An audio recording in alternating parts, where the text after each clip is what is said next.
Hello and welcome to the September episode of the Xonotic DeFraG World Records.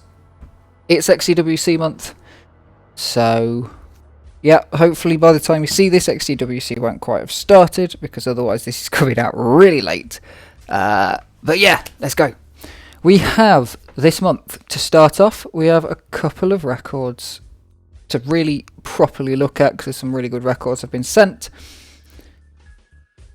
But first, we have 287 total records across 196 unique maps by 30 unique players. And they are Pot Hunter, Riffo, Spruce, Foreverlast, Europroctoy, WHT, Jahite, Nero, Amnesia, S, Uchi, Frost, Gibbs, Vert, Ecast, Nature, Mikan, Banano, Ferrus, Load of Blocks. I believe the kissing emoji is Paul, Ambient, Clasps, Des, Gods and Astronaut, Kabla, Malice, Radio, XT4, UFO, Seka. So yes, there's a few people doing world records. Hopefully they are good records. I know definitely some of them are. Some of them are definitely good records. Yeah, so XDWC is about to start. Make sure you head over to XDWC. I'm going to start doing a thing after XDWC where I'm going to say at this point a map that I'm going to focus on the next month, and if you want to try and play that map, then I'll be looking at all the records specifically of that map. But this month, XDWC, just hit it. Next month, sure. But this month, XDWC. For this month, however, we have couple of records to really dig our teeth into from 3 maps. First one is Cool Sygypt by Des, an absolute beast of a record.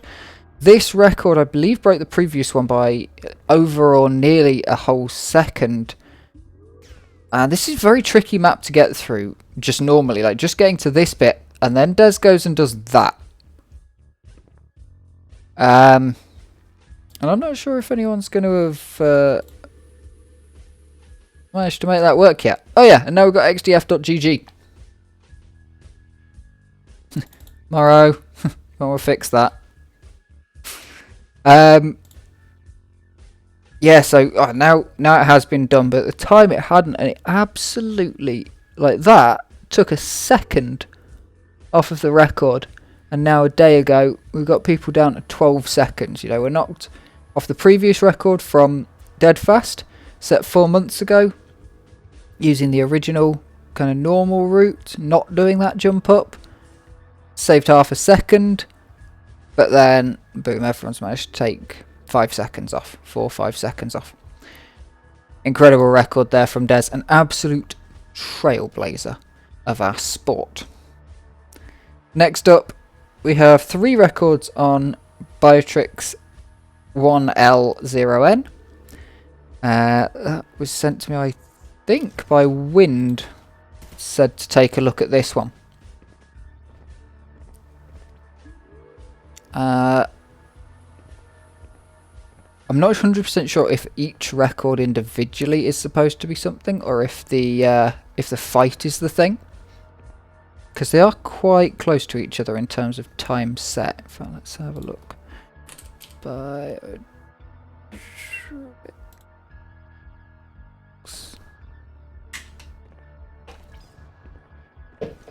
So, yeah. It was a little bit of a back and forth. It was one record set on the 2nd, then one set on the 15th, and one set on the 22nd. This is the one set on the 15th.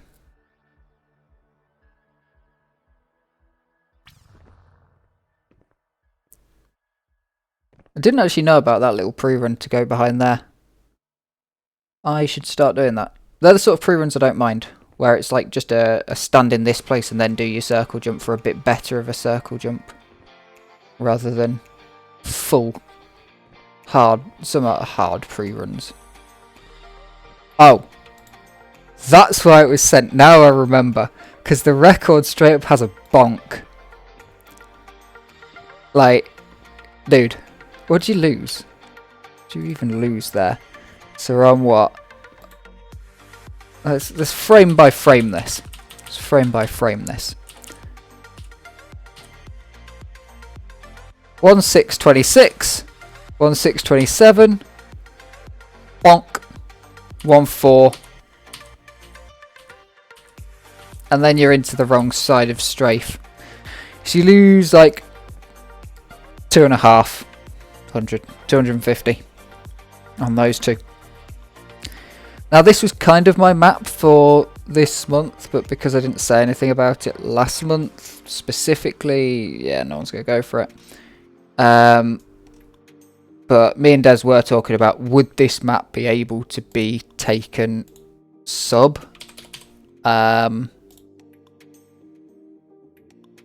Taken sub the minute.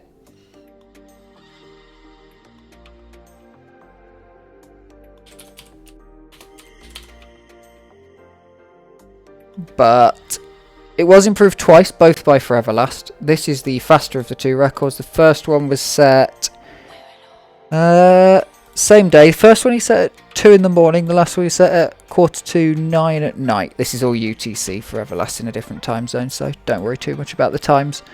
But yeah, so probably next day kind of grind. And first record was 61.12, so 1:01, and this one is 1:01.02. It's a really good record, and I really do want to see this record kind of pushed. So if anyone is bored of grinding XDWC and still for some reason wants to grind a long, quite difficult map in an XDWC style, but you're bored of the specific map that XDWC is, maybe some complete strafe whores who don't want to do any weaponry, if there's weaponry maps going on. Yeah, I'd like to see this sub-minuted, because the reason I checked it out as well was because while this record was happening, Forever Last was talking about the route with Riffo and someone else I can't quite recall right now. A couple of people were talking about the route while grinding this, so it's definitely got some space. And I do think, I mean, Nero is currently blasting the hell out of Coolhaster 3. But yeah, I do think that can be sub-minuted. I don't know where. I just feel like it should be able to be. I've got no idea where, obviously. But yeah, that is the end of the start of this. The bit where I know what's going on, where I've set up the first 5 videos in the playlist. Remember to let me know if you've got any records that you think are particularly good, any records you think are particularly interesting, like that bonk one. Send me a link or just tell with the map name. If you think there's a good back and forth that's been recorded, then let me know. Yeah, just in general, let me know about things that I should put at the start of the video. Because, yeah, it's going to be like 3.5 hours long, this video. We're going to miss some stuff. We're going to miss some good stuff by just kind of not paying attention and not realising that something is a very impressive record. Because sometimes you guys make things look easy. These guys really do make these things look easy. These things are really difficult. So yeah, without further ado, let's roll on with the first set of records. We're on Cool with PH.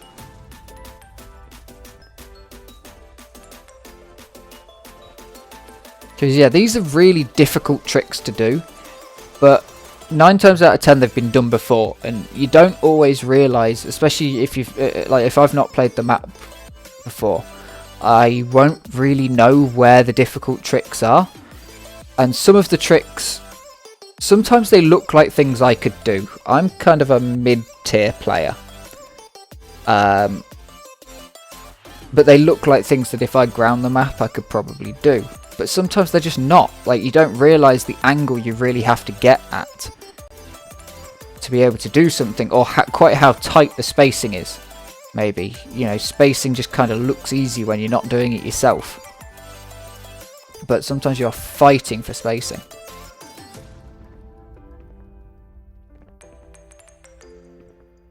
Really nice there. Nicely through.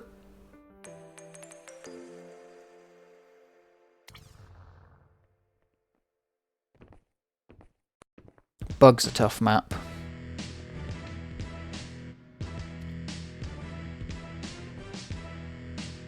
All of these are. No checkpoints. Gotta just hope you don't fall through.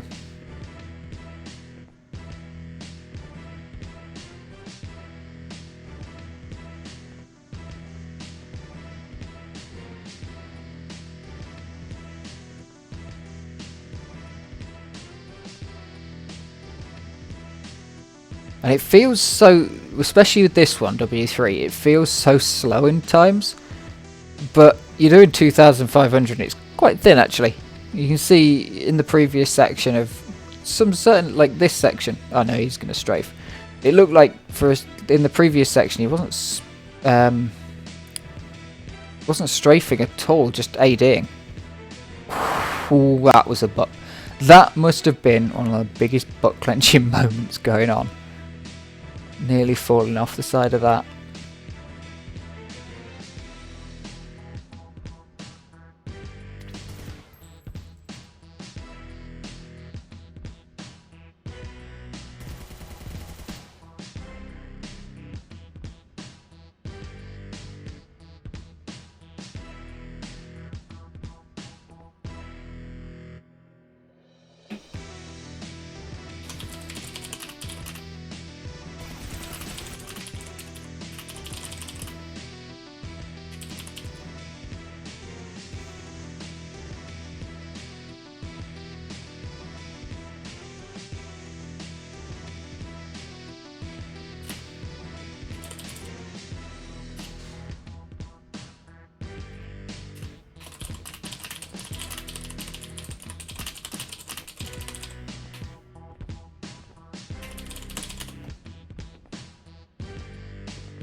I've been playing around a lot more with rockets. I got some actual really good rocket records recently.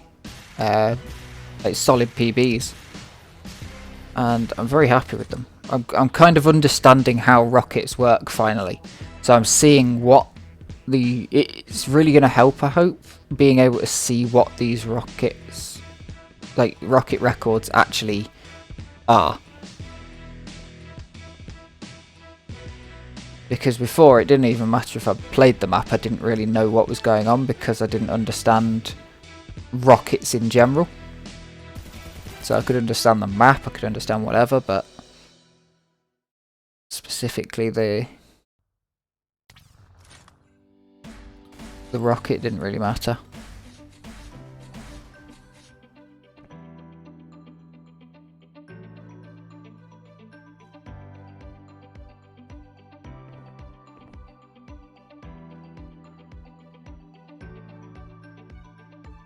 S absolutely killing it on slick as usual.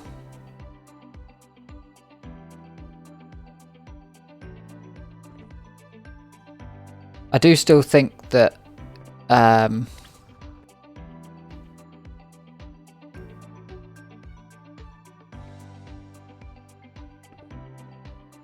Clasps, if there's an XDWC map with slick in it, Clasps has a really good chance at a very, very, very good time on it.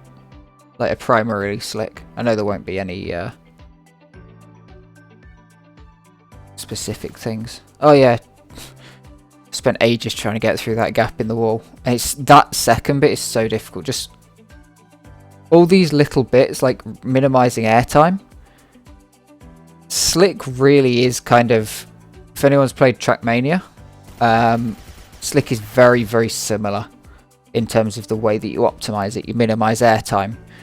you aim for diagonal jumps, you do kind of weird things at the top of the ramp. Except you accelerate like an absolute nutter in Xon. Oh, and there's ramp bugs as well. It's great.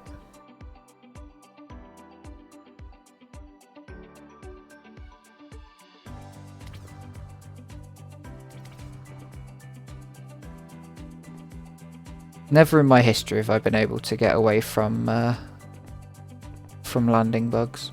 Ever since I left TM2, which doesn't have them too badly. They're definitely a lot better than TMNF. And after I stopped playing that, yeah. I do remember thinking I was just shit when I used to play TM2 and first started playing Dirt and first started taking Dirt seriously. Like I've been playing full speed type maps. Not world recordy, but you know, decent sort of top 100s on servers. And yeah, I remember going to Dirt and thinking I was just dog shit. Constantly bonking. Oh, this is actually our first record officially of this month. It's the first one I've got, set at 5 seconds past 1 in the morning.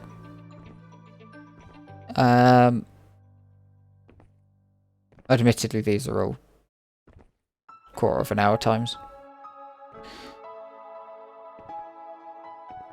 But yeah, 5 seconds past 1 in the morning on the 1st.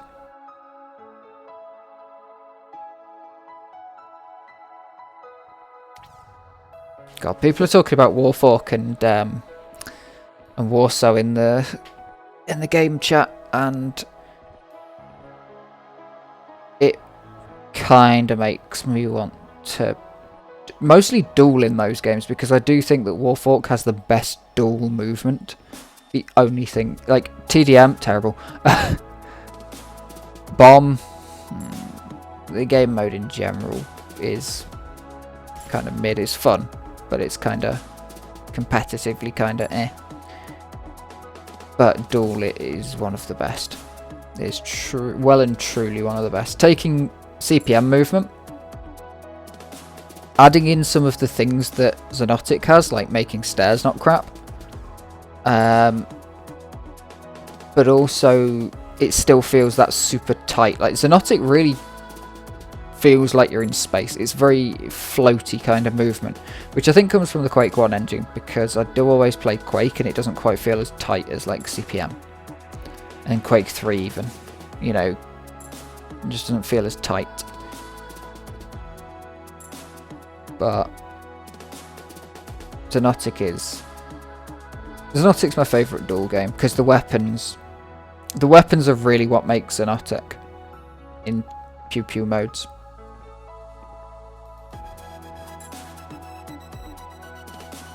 God, it's about to be XDWC and I'm like, I want to duel though. Just can't bring myself to do it these days. Dueling's tough. Dueling is tough. It's the same sort of... I think the people who duel are almost the same sort of people who would be good at DeFraG. If you've got the brain for duel, you could have the brain for DeFraG. Because it's all about being better than yourself. Managing to beat yourself to improve. That desire to improve is very much in duel, because you can't blame anyone else but yourself. Can't say, oh yeah, I've got to work better with my teammates. No, you've just got to frag harder. Time better. Very clean run there.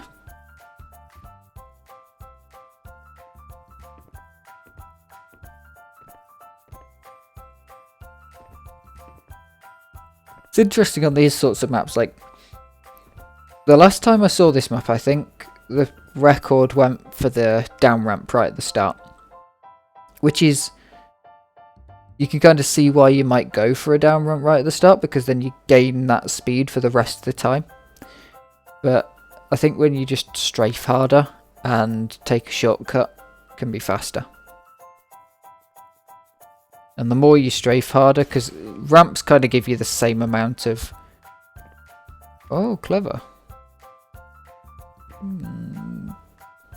Really difficult on this map to keep yourself from just absolutely flying in the air. Super hard, but also to stop yourself from ramp bugging. So you saw that it was actually jumping up that ramp to stop from ramp bugging up it. Some of these records, I don't know if most of them will ever get optimized. Oh, this is a really good slick map actually. But I don't know if most of these records will ever get optimized. The ones with a lot of ramp bugs. If they'll get optimized for people to just take the ramp bug risk and hope it doesn't happen. Anything longer than like 40 seconds. Something like that, yeah, you just take the hit. And you just say, oh, I got a ramp bug, whatever.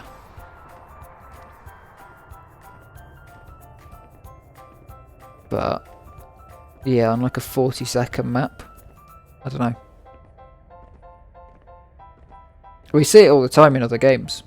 But I think the fact that there's just more maps in Xonotic and DeFraG in general, people are less likely to try and push through that pain.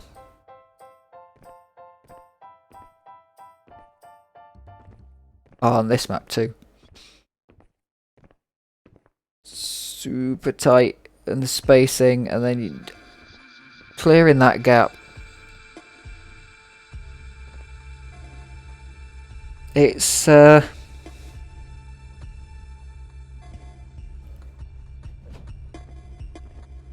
quite incredible. Another record on one of the Just Jump sections. It's getting quite a lot of people. I did have a comment from Amino either last month or the month before, just saying how difficult it is, even if you had all the records, to just finish a run on Just Jump, like the whole way through. Practicing these doesn't mean you're going to be consistent at it. It was effectively what he was saying. Just because you can set world records on the individual ones doesn't mean you're going to be able to be consistent. I kind of see that. You know, now I kind of have that in my head, thinking about that. Yeah, it's a different kind of grind. Different kind of grind to get Just Jump whole record.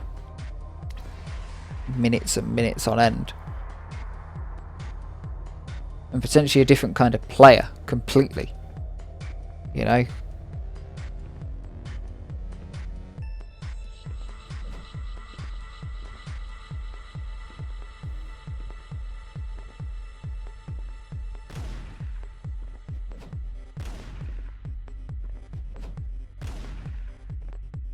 I'd find it quite interesting if some of the DeFraG guys, because speaking of XDWC, we haven't heard anything yet about the DeFraG World Cup, which quite often people bemoan us for having it at exactly the same time as the Quake 3 one, but actually it's worked out quite well because they haven't posted anything. They were saying about an early October start.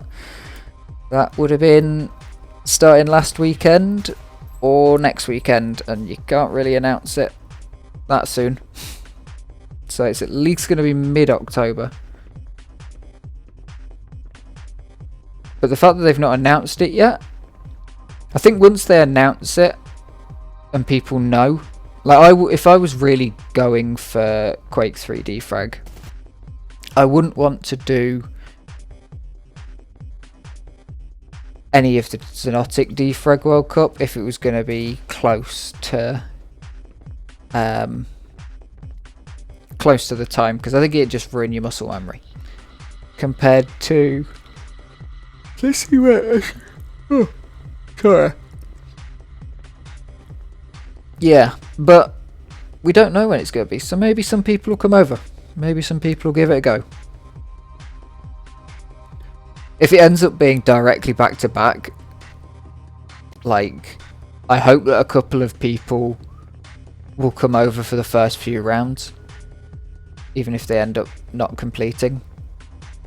Because I wouldn't want to grind. Like, well, last time, 2021, I ground XDWC, then went into Quake 3 DeFraG World Cup straight after it and just couldn't. Just couldn't. Like, going straight into another grind.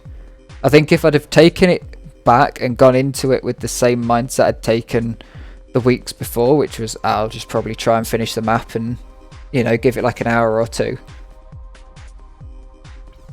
I probably would have done it. But I was going into it with like, yeah, I'm going to grind this. I'm going to take on DeFraG World Cup for a bit, see where I can place myself, you know, see where a 24th ranked player on Xonotic can come. And yeah. Yeah, nah.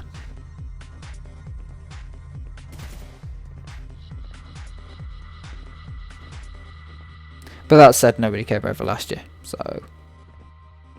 And there wasn't a DeFraG World Cup at all last year.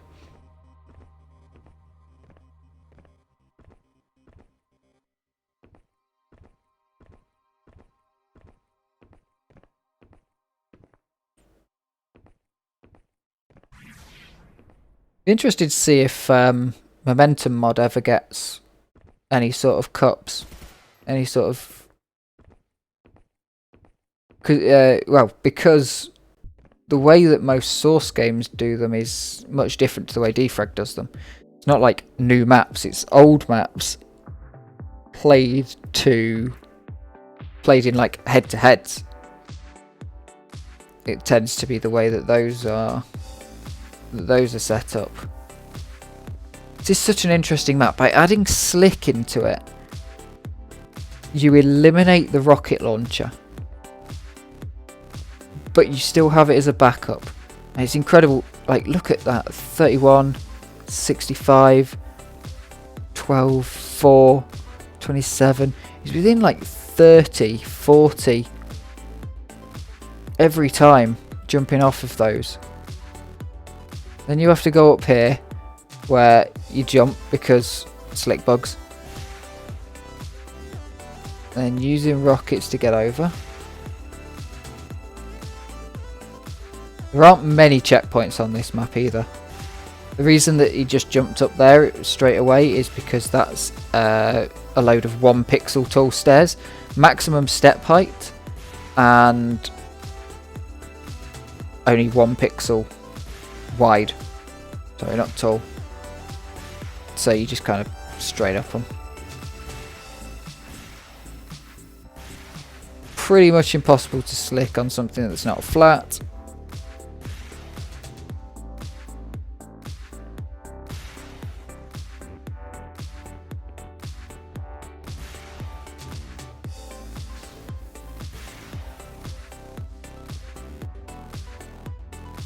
Cruise it in across the line.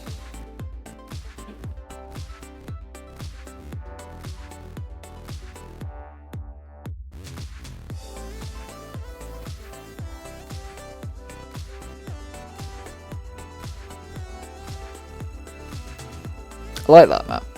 It's rare that you see a slick rocket combo map. But it's interesting to see how it changes compared to just having the rocket.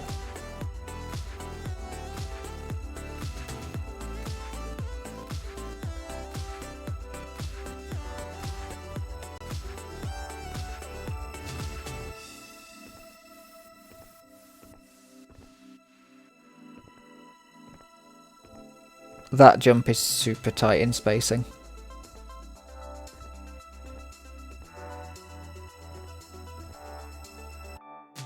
That's a really just like super cleanly well executed. Yep, that's a record.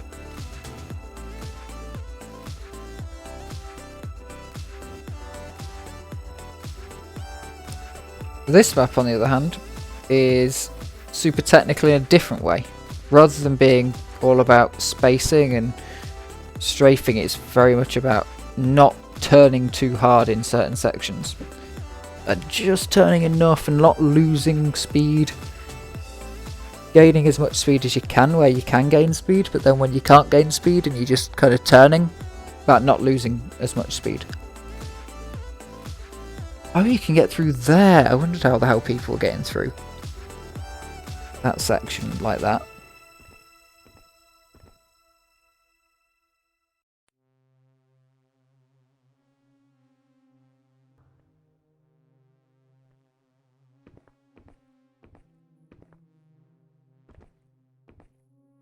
This is just a repeat of maps I played last night. Really strange. I love the slow turn spin that Gassy Gainer does after records. Oh, it broken.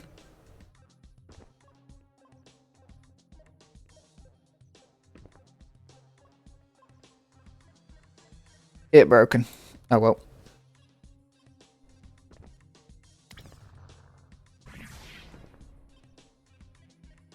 I've been informed that they kind of fix themselves, because the problem with that is that the map was updated after the record was set, but before the record was recorded. Like, video recorded. So the demo doesn't match the map that's there, which means that it's all in the dark. A few months ago I mentioned this map and that I would give this map a go. This section, really cool. This section, fucking difficult. Because you lose your weapon there, so that is just super difficult to get through. And I never got to that bit at all. But yeah, catching yourself mid-air with the Hagar, it's not as difficult as I thought it was going to be. It's definitely not easy, and to do it fast and to gain the speed gain out of it is the main thing. That's the difficult part, to keep the speed and to gain speed out of that section. It's quite easy to keep your speed and grab yourself, but yeah, to gain speed after the section, that's the difficulty. That was interesting, crashing into the side to get the finish. You do run out of rockets on that map, actually. You can't just completely spam rockets, so it's quite interesting where people are using their rockets, because I tend to just use them and then strafe to the finish, was my plan. This again, map I played yesterday. Super difficult tech up to that first jump. In fact, I couldn't get it in half an hour. Half an hour on off, probably about 30, 40 attempts at actually doing that jump. Because I was still able to get better records than my personal best by not doing that for a while. So that's what I was mostly doing. Wow, that's a massive jump. Super cleanly into the finish though. With those sort of things, you normally see people bonk and stop and have to just like walk to the finish, but that was pretty much slid straight in without losing all the speed with and going back down to ground speed. We're very well restrained to not bunny hop, automatically just kind of hit the ground and go and jump. That's usually what I do. It takes me a lot of practice to just let go of that jump button. Or to not press it when I hit the ground if I've been playing Quake 3 and have to press the button every time.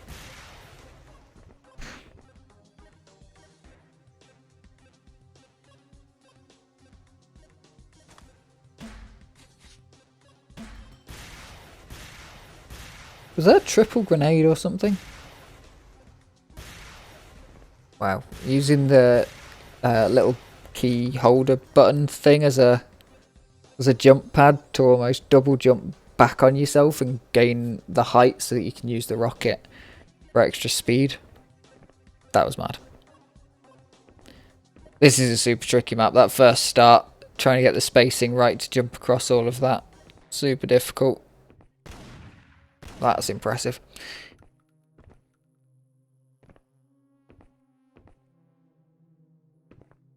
Then nobody ever uses the top bit because it's just crap.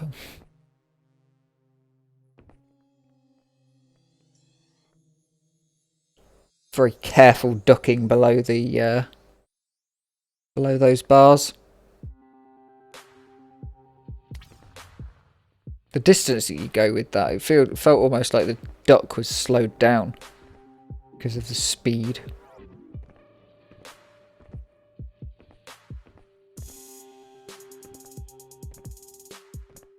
Now we have just literally a classic cool quick grass. Oh, that's...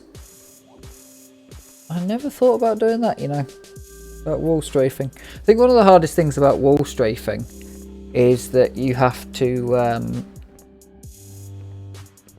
hit the wall at such an angle that you don't lose much speed. So it does make it easier to strafe against, but you have to be careful not to lose your speed, lose all the speed you could ever gain by just bonking into it.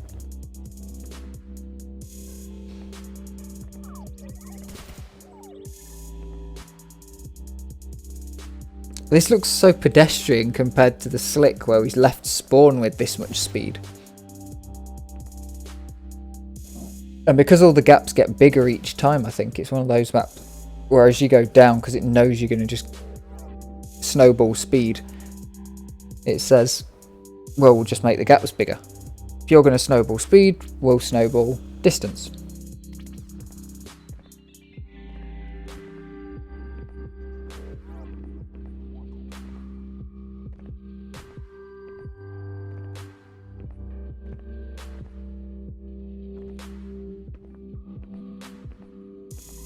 This is another one of those techie strafe maps where your ability to turn and gain speed, where others might be losing it or just not gaining any while doing AD turns. People that can get the line, that means that they're gaining speed while not going too far out to make that line take longer. Really cool. A bit of flatland from Vert. Goes through all the colours. Oh, we're into Vert's Vertland. This must surely be his best split.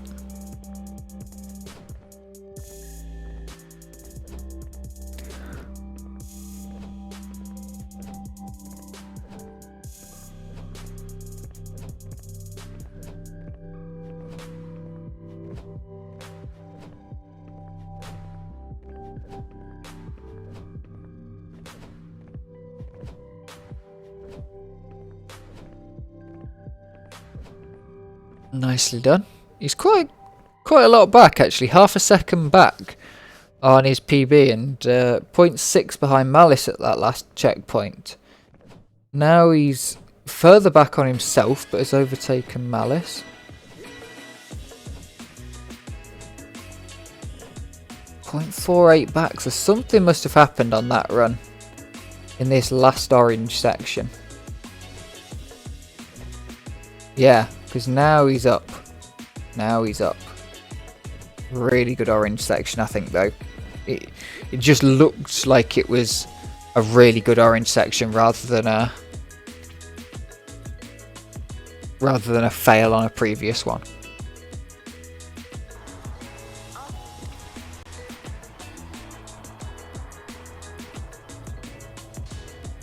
Cool Huster 2.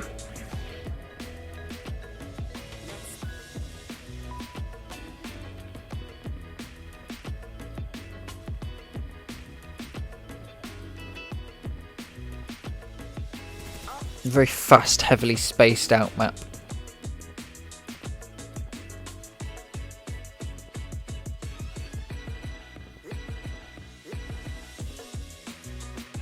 Getting the spacing for these sort of jumps is, like, working it out is something I'm not very good at. It takes me like 10, 20 attempts. Some people look and go, well, if I'm going like this fast, I'll hit that.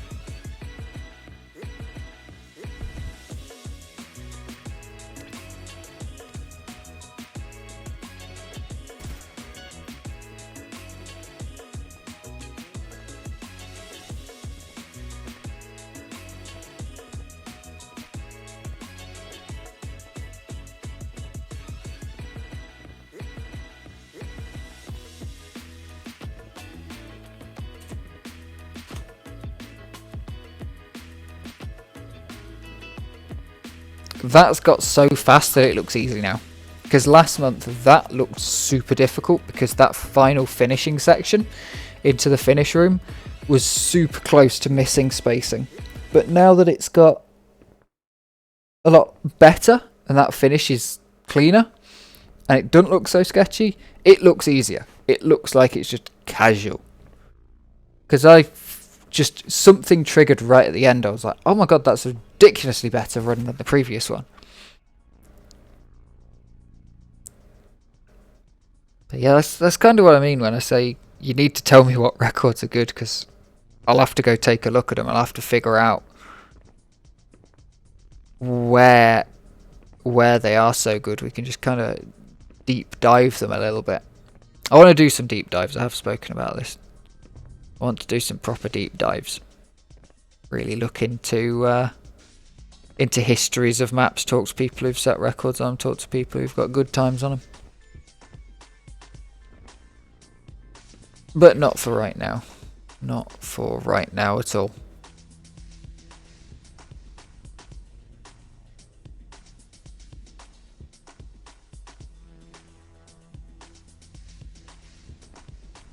This, I think, is my favourite looking just jump section. The purple one.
Look at that smile.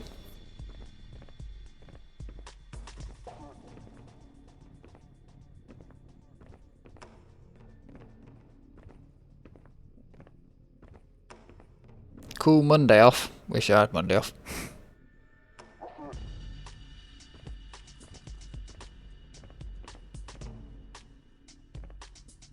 Those little glitches you see, they're weird.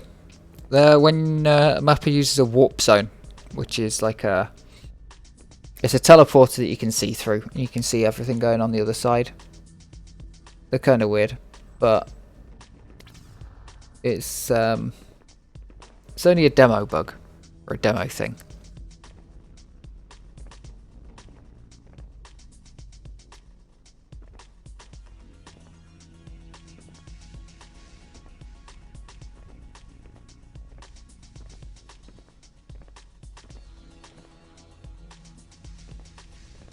Very nicely done.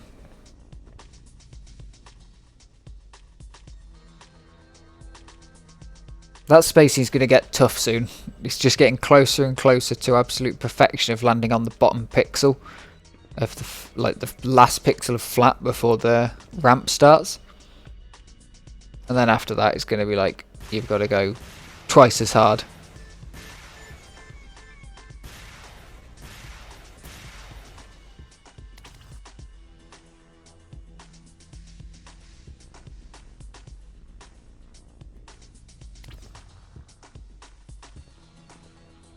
full on time lock run. Nice.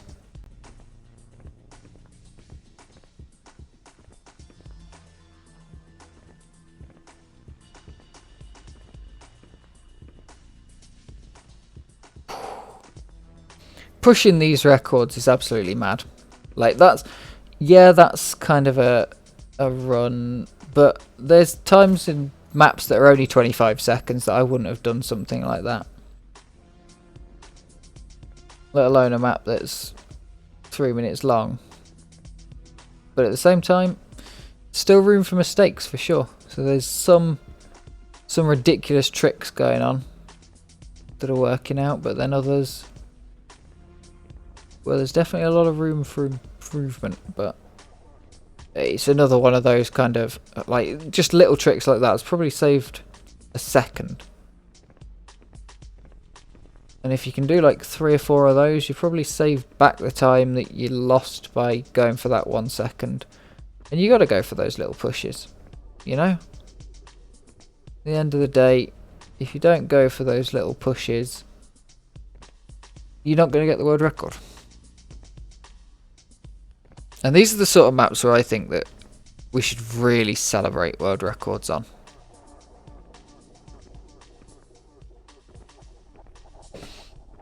The longer, super technical ones where routing has to be involved.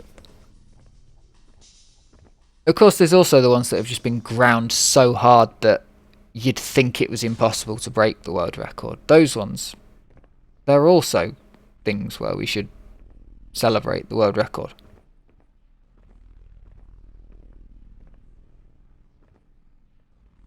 I do like how this always feels like deja vu.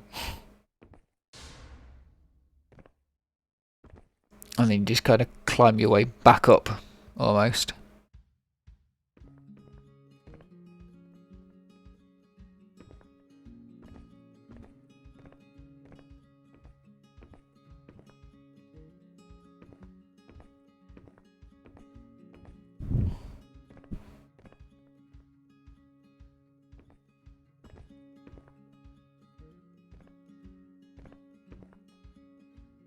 Really? Oh, that, yeah. There we go.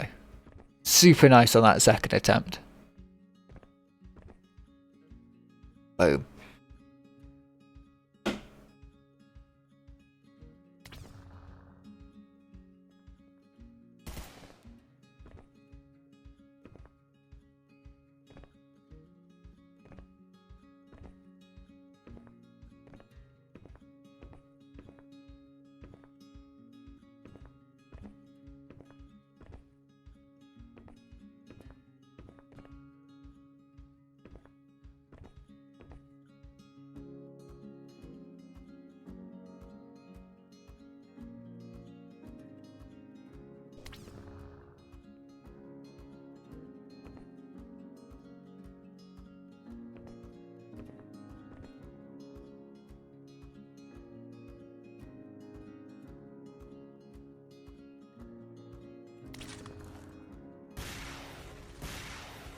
More rocketeering.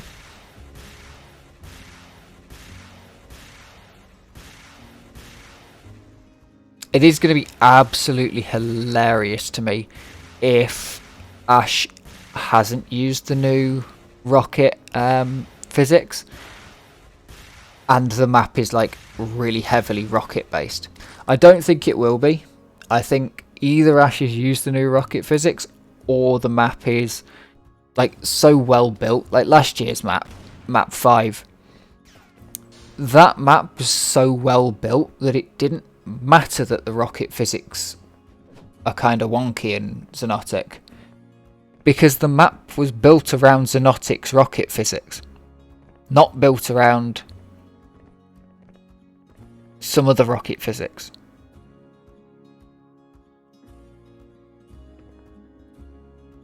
I think we're in for some really good maps this year. I do.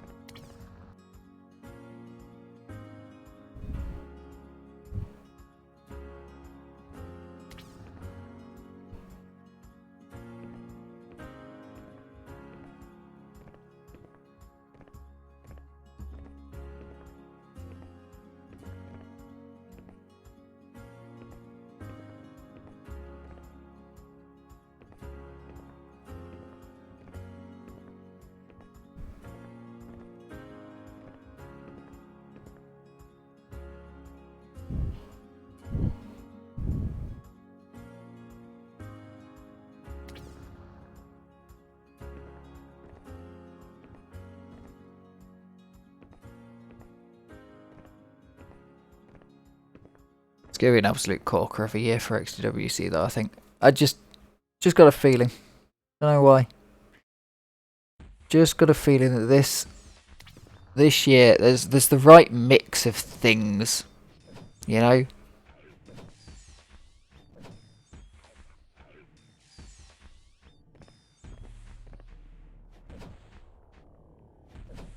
There's the right mix of things going on, the right amount of new players, the right amount of like new high-end talent. We've had a really active year since the last XDWC. A lot of good people.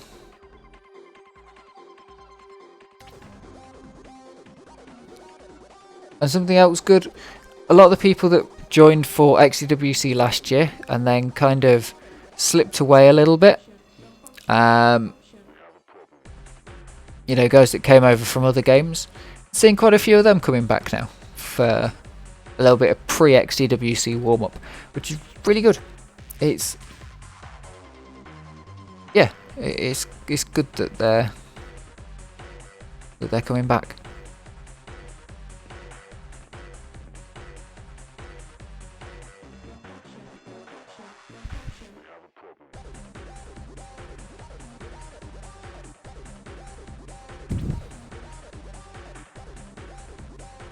It's one of those where even if people are only coming back for one tournament a year, it's still one tournament a year. And they're still coming back. Oh, it was such a nice end. Just like great. Cut your arm hairs on the walls there, on those corners.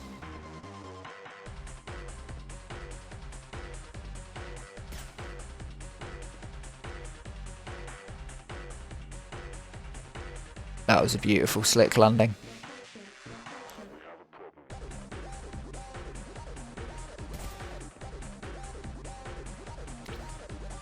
One of the things I like about high-level slick play is how people figure out where not to jump, where to just use the ramp and like give it a little flick, and you can gain just the right amount of height to get over something.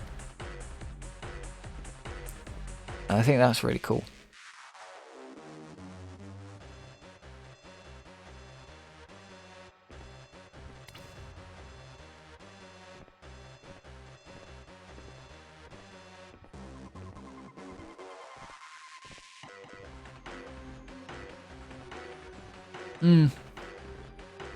Yeah. Might have to look out for that because I haven't actually noticed Hunter shaking sometimes. Is it shaking on slick? Is it like different maps or sorry, not different maps, different styles like slick versus strafe?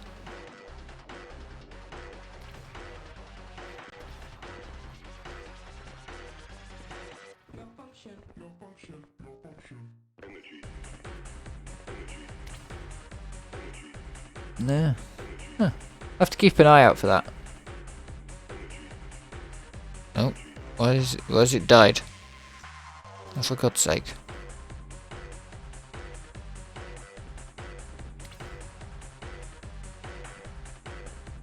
I love it when it just randomly falls out the bloody playlist.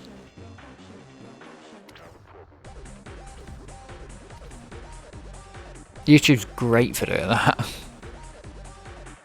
Wait, Cos was on? Damn. Come on, Cos.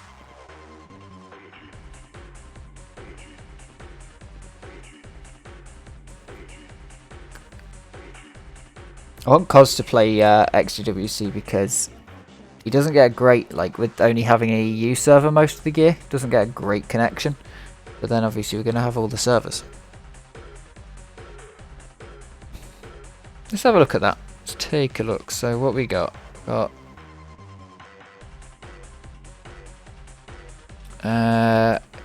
Car Run 5.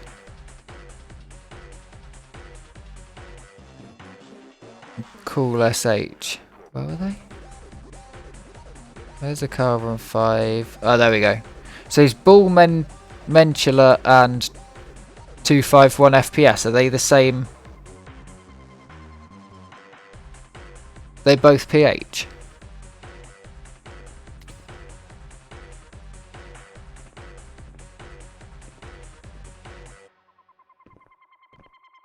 Because yeah, this is super...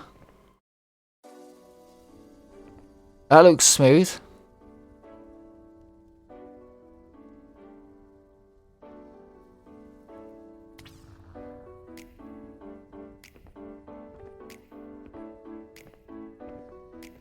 And yeah, this is like, each twitch is very jerky. I mean, that was a bit of lag.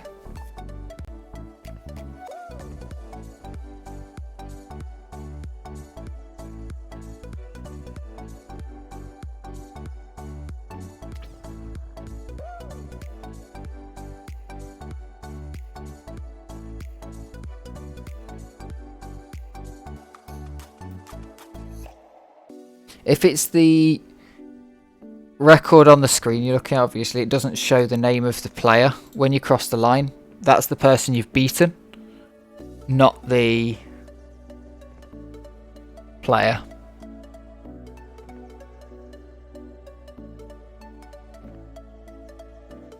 Let's have a look. So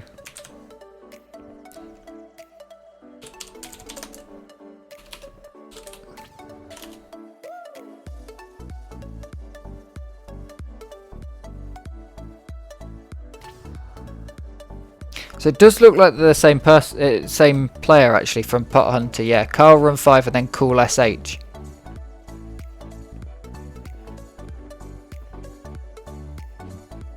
According to my spreadsheet I've got, they are the same player, set 15 minutes apart, which is a bit of a weird one, the way the server actually uploads and sets the times, but they will probably set map and then next map, which also indicates that it's not like you've swapped computer.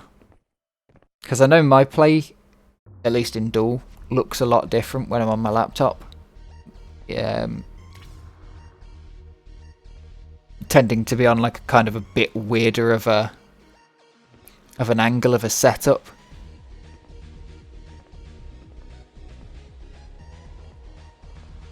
Same mouse pad and stuff, it's just I tend to be sat different. Yeah, this probably is a bit more than 15 minutes difference, but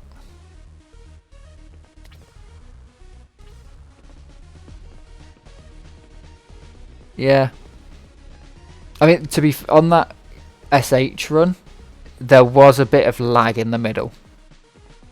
Like there's one jitter that I don't know if it comes across well on the recording over Twitch, but there was just a bit of a jitter that you can tell is lag and dodgy demo recording from at least my end where I'm watching it in 60 FPS.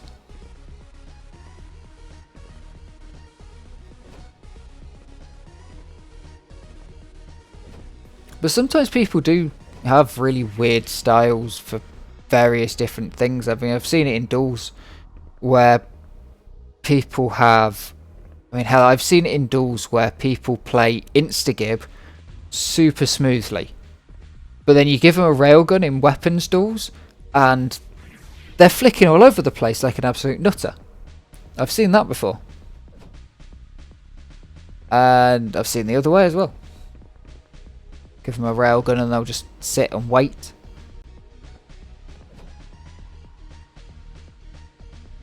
I've seen people with full like LG looking like they're trying to do claws strategies where you flick on and off because it gives you more accuracy. And yet with rail they're just kind of holding the angle. Really good tracking. Admittedly, that's probably just terrible mouse handling. Like they've kind of got a bad position on the mouse.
Very, very, very nice record. That's going to be the end of part 1 of this. We'll come back with some Funky Rocket. And yeah, see you in part 2. Crack it on, part 2, baby. J-Height with Funky Rocket. Oh, interesting. Only bonking that wall and then strafing it. I was always trying to like rocket the wall. I think most people were as well. I run when playing, well, just all the time actually, but specifically for rocket maps, I run permanent weapon decals. So the decals of the rockets and the bullets as well will stay on the wall forever. Well, it's set to 99,999 seconds, something like that. A ridiculous number of seconds that isn't going to happen in a regular game of DeFraG. So I do it so I can see where people are shooting them, and then I'll just like clear them if I want to see specifically. It's really good, really like top tip.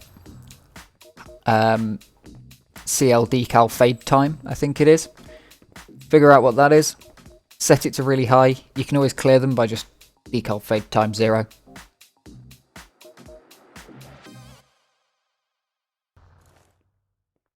Yeah. I should set up an alias. Oh, you can actually set it to inf. I just set it to 9999999. Yeah, I want to bind to a toggle. I should do that.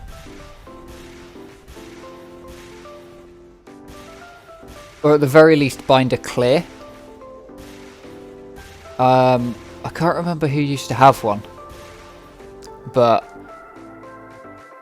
I know some guys used to have clear blood binds in Unreal Tournament. So when we used to play Instagib, you could cover your entire base. And if you're playing against red, you're playing on blue against red, you can't see if your entire base has just been covered in blood with the gibs of that game. But there's no point in playing Instagib if you're going to... and yes, it is gib, by the way, even though it's giblets. Yeah, there's no point in playing Instagib if you're going to turn off the splats, you know? Even though I have them turned off for Xonotic. But that's because I didn't really play much Instagib in this.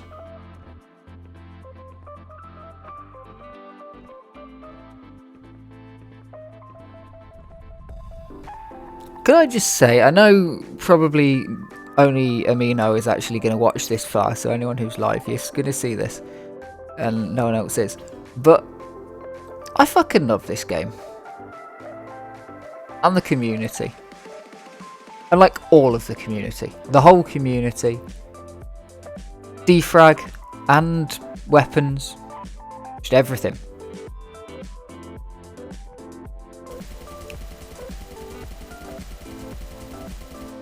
It's a damn good game with a damn good community. That looks like the most horrible map to grind ever.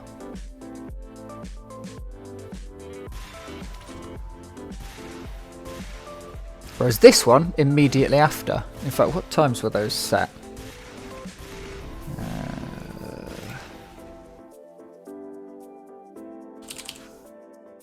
I bet that's map, that one.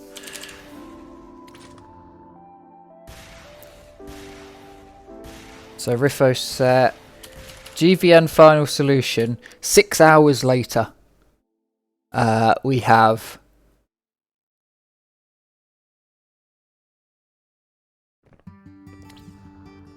What is this dude doing at midnight?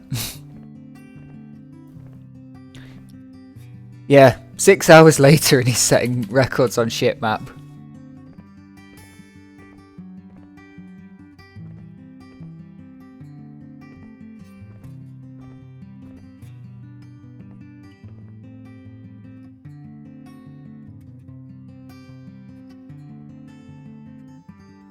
I know I'm goddamn right. Keep telling people. This game, man. I'm going to hit 1,000 hours this XDWC, and that's only on this install using this version of Lutris. I've hit a lot more than 1,000 hours in this game.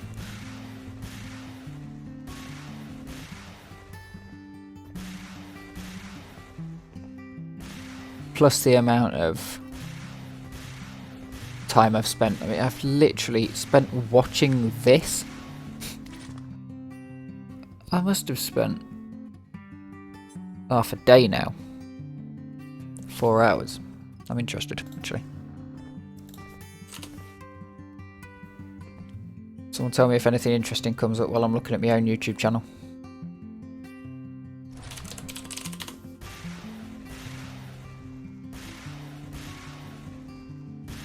Hello, I'm Mix Craven, and welcome to How to Zoom. There I am.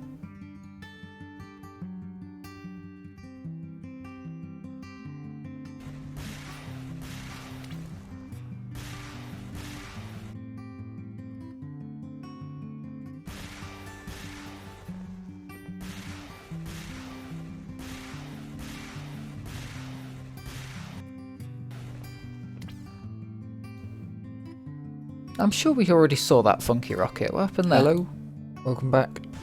It's August. Well, it's September. Fuck that. We're doing August. We ignore this tat. Quite a lot of world record. Did I do that one? Wanker is. Wanker.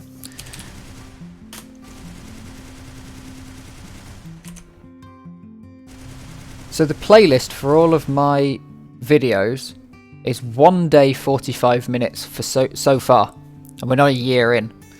You got to add another hour that I've already done for this video. Yeah. Damn. I've actually spent more than 24 hours watching. I mean, it's kind of coming up to a year that I've been doing it now. Because the impetus was sparked after XDWC to do this. And then I just didn't get around to it till January. That's when I did December's records. I am proud of these videos though. I have to say, I'm proud. I know I'm going to do a sappy bit in the middle because no one's ever going to fucking watch this. I'm proud of these videos. They get, for what they are, they get alright views. And I hope I do an alright job.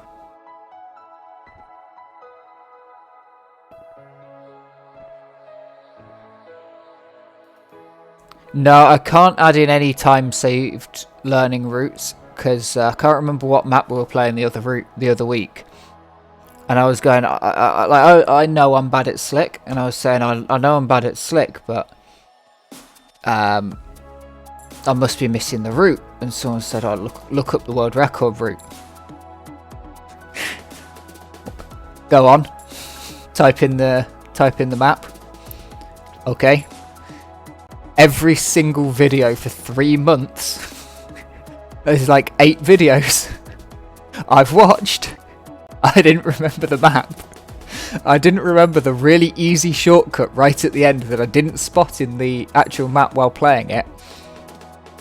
And yeah, every single one of those, it's got that shortcut in it. Well, I watched the oldest one that I'd watched and like went back to like March or something to the world record. It was set in March. It was like, yep, that one does that shortcut, which saves like 5 seconds. So yeah, I don't remember. It's really difficult to, for me, I have to watch something then do something. So it's really difficult for me to watch these and intake that that process. I'm good at learning stuff by watching other people do it, and it's one of those things where it's really annoying. Some people say, "Oh, please don't make video tutorials because then I can't skip to the bits that I need as easily." I'm like, do make a video tutorial, but literally just show me once how to do it and I'll pick it up. But then I have to go and do it, you know? So I can watch this map, I can see what the route is, and then I'll go and do it. Then I've got to come back and maybe ask a question or watch something slightly more deeply in this video, frame by frame it or slow it down. If I can't quite make a jump, I might need to come back and go, okay, why can't I make that jump? It's because I'm only going at 1,500, I need to be going at 1,600. How do I do that? You just take that first turn wide and I'd miss something like that. But yeah, I really can't say that all the time saved thinking about routes.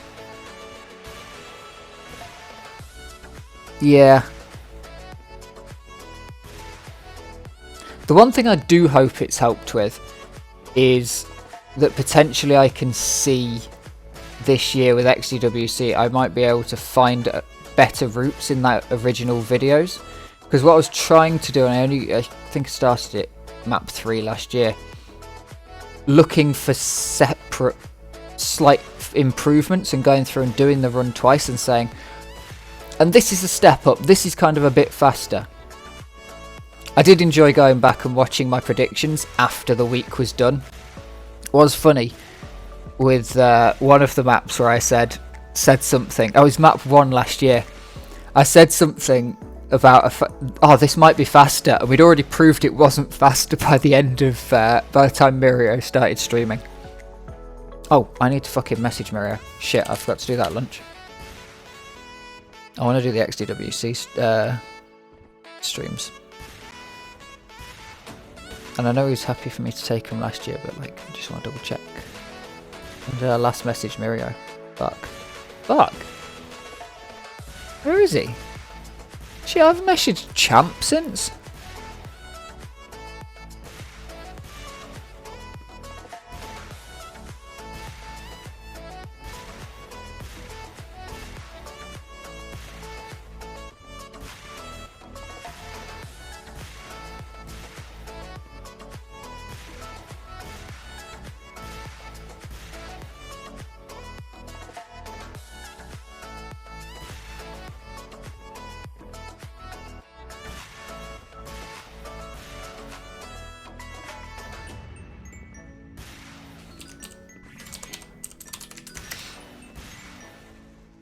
This map's interesting.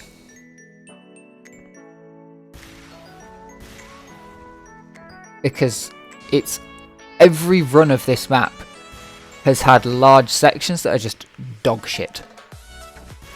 It's one of those ones where once anyone makes a mistake, they just keep making mistakes.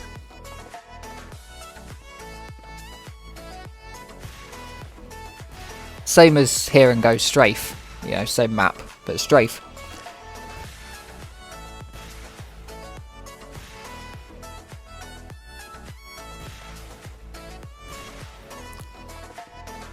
You bonk here, you fucked.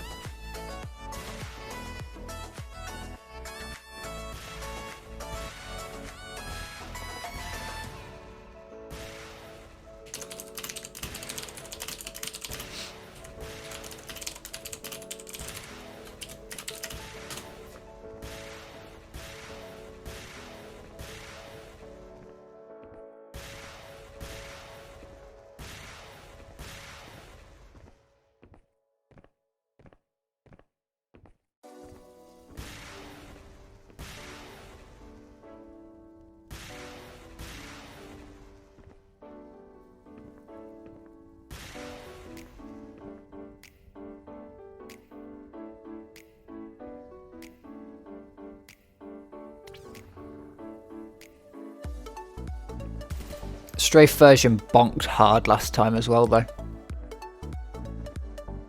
The thing I do notice, though, from what you're saying about the strafe one, the only reason I think the strafe one is more grinded is because if people bonk at the start, they're resetting. And that's always the key thing. If you bonk at the start, you don't think you can make it back up. Whereas Riffa on that last one bonked quite early.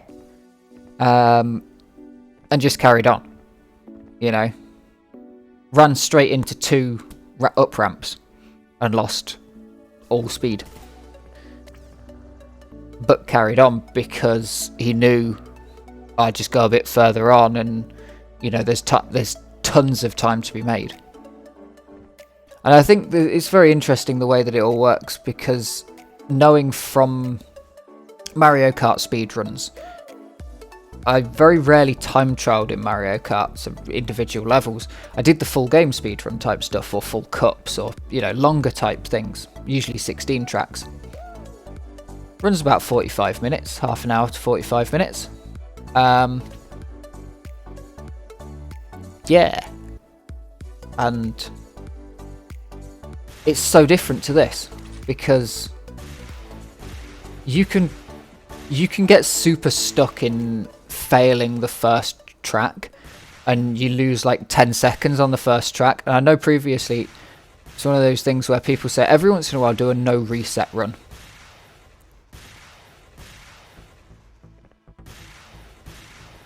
We have had word from the official runner of this map that this one is solid. I think I was on the server when he set this.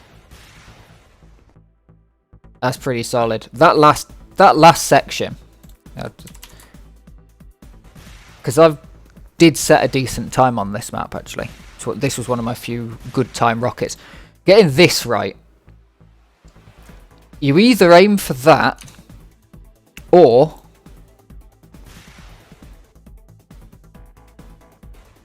you have to aim for that pole, or you just run down the back and skip it. Either way, you're just going to lose a ton of speed unless you absolutely nail it. And I think, realistically, the safe route is to go around the back, because when you fuck up, you won't fall in the hole. But if you're going fast, you got to go for the column, because you either lose your speed on the column and die, or you lose your speed at the back and it doesn't matter. But yeah, it's coming onto a block wall and managing to keep your speed. It's so precise, because you effectively have to, I think, correct me if I'm wrong, Riffo, but you come into the side of it and you have to like slide on the wall and get a rocket before the game has realised that you've run into the wall, but not to the point where it's going to push you back. And in that sort of precise intermediate time, get your rocket in.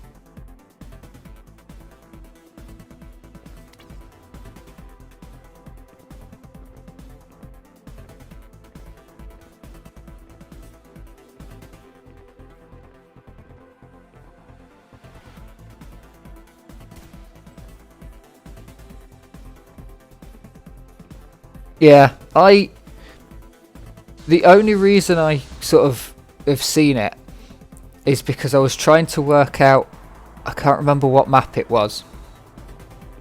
I was specifically trying to work out how, forgotten the guy's name. I'll have a look for it. Shiro, that's it. Specifically trying to work out how Shiro made a gap. Because I couldn't, even stopping, taking the corner and then starting again, couldn't make this gap, and he managed to hit the wall and gain the speed. So I was like frame by framing it, and that's what it looked like from like frame by frame by frame.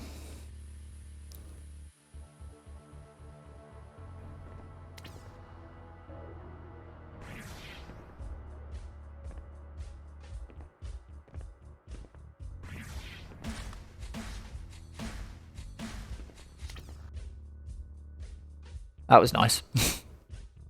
I like grenade. Hold on, I want to watch that again. No! I want to watch it again. Why can't you go backwards? Oh, you can. Why can't you go backwards? Oh, because it's just not there yet. Oh, I love YouTube just being absolute crap. Oh, that's a replay button. Not go back. There we go. I want to watch this just because it's a super tight technical map, very hard strafe. Then you hit this first frame of having the gun, and just boop boop boo.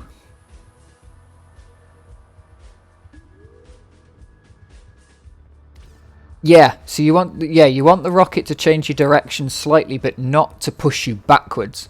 That's the key thing. It's managing to make it not push you backwards the way you were coming and losing your speed.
Wow.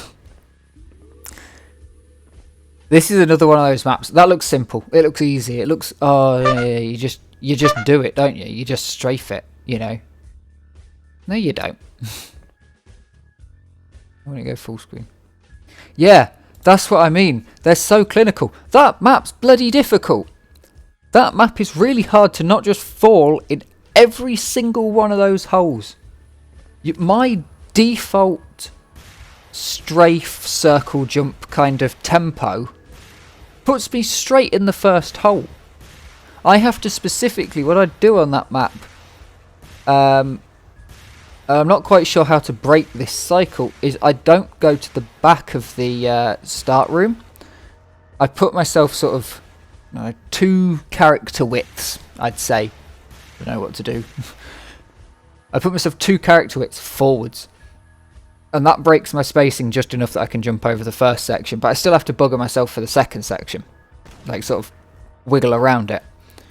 But it does just look so clean, it looks easy. It's one of those ones where at some point I am going to get fed up with it. And in the middle of one of these, go on a server, vote for one of these maps, and just go, look.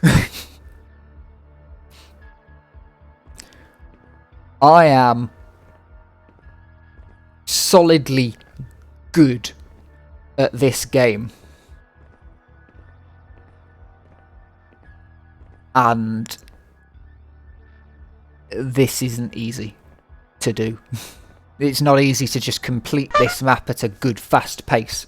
You know, that's the main thing. There's completing a map, and then there's completing a map at a good fast pace. You know. But it's something else as well. We only see the perfect. You know, what we see here is the result of all of the hours of practice, all of the hours of grinding these single maps. We see one run that lasts 8.58 seconds. But how long was he on that map before that happened? It's the same as when people get annoyed. I always go back to cycling, but I will always go back to cycling. People get annoyed sometimes when a solo cyclist will pass our group. And you think, you don't know where in the season they are. You know? We're all just out for coffee and cake. We don't peak or anything because we've not got any races to go to. We only accidentally get better at cycling because we're going for bacon sandwiches, and it'd be nice to maybe go a bit further or get back a bit quicker, you know? But we'll get overtaken, so we'll grumble about it, and it's like, you don't know what they're doing. They could literally be they could literally be going They've trained and trained to get as fit as they can to try and break their record around a time trial course, and they're smashing it right now. You don't know if that's their maximum effort or if they're just damn good and coming home from a generic ride. Because yeah, I follow a few pros on Strava, and they make it look easy because they will go for 120 kilometer bike rides that aren't flat. They'll average 28-30 kilometers an hour and do all of that while they're riding in zone 2 heart rate, which is rest and recovery. You know, they'll go out for a recovery ride and do that. But you didn't see the hours and hours and hours that they put in. A lot of pros only upload those recovery rides, which I always think is quite interesting. Because it's basically saying, look at me, I'm ridiculously good, chilling. And I do know quite a lot of coaches are of the opinion, don't brag about recovery ride going really fast on Strava. Because either you're actually that fast and you've got nothing to brag about because everybody knows you're a god, or no, you're actually trying. Quite difficult if you're British and you're just sarcastically putting easy ride on the end of 100 miles.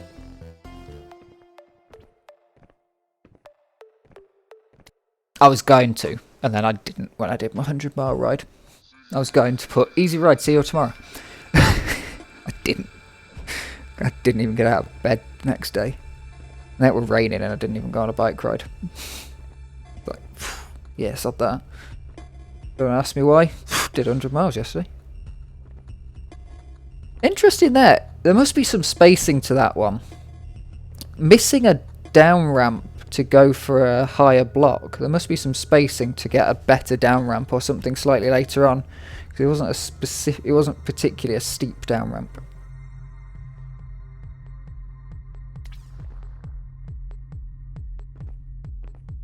All these questions and more on maps that I don't know at all.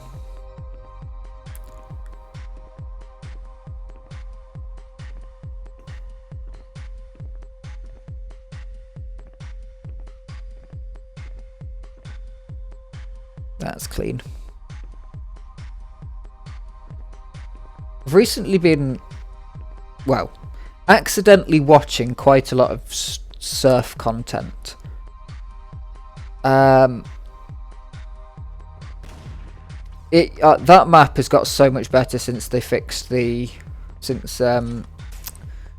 what's it got fixed? Oh, what's the word? Bounce pads. Because I got so pissed off when that map first came out because it was really difficult to get across the bounce pads at the back if you didn't take that CPM based shortcut.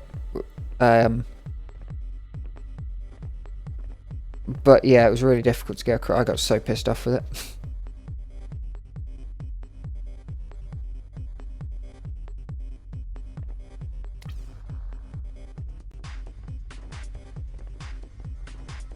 What was I talking about before that? Oh yeah, because of how YouTube Shorts are and the fact that they're terrible, and I really need to stop watching them. I've actually installed a plugin on my Chrome on my computer. Not Chrome, Firefox. Why did I say Chrome? I haven't used Chrome in like a decade now. Yeah, I installed a plugin on my Firefox to block YouTube from showing me shorts at all, which is super nice because otherwise I just get sucked in by them and never stop watching them. But on my phone I can't manage to do that, and so I have to stop watching all the generic things that are really annoying and suck you in and make you watch till the end because of curiosity, and I have to force myself to watch things I'd actually want to watch. So I've been forcing myself to watch the surf ones even though I'm not too interested. Or the main thing is that when you watch something you don't know anything about, like some random top 10 tips for doing DIY, you're like, oh, right, cracking. Because you don't know anything about it. They can say anything and you'll watch it. Whereas sometimes it's like trying to suck you in by telling you this information, and with stuff like Surf it's like mostly Repster's videos. But I've already watched the video. I've already watched the full video because I'm interested in this stuff. But yeah, watching quite a lot of Surf on those, and God, I just love a good smooth turn. And then you see one in Xonotic and you remember what a good smooth turn, double upload I think, or I added it twice by mistake. Yeah, you remember what a good smooth turn looks like truly. And because surfers all use turn binds, DeFraggers don't. So a good smooth turn is done with a mouse in DeFrag. And everyone's got really high DPIs.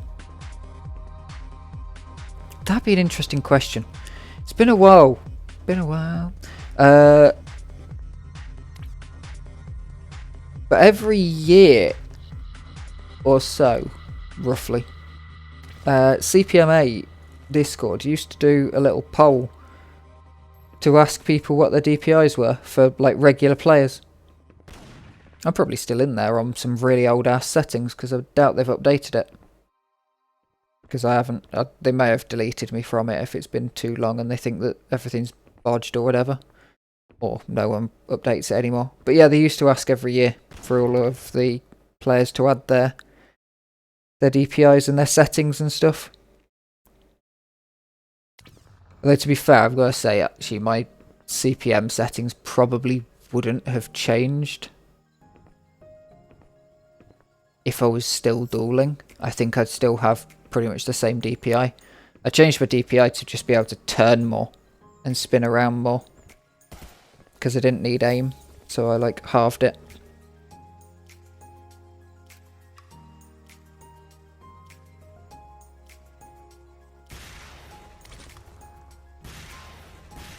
I like when you get to see two, and it's from the same guy.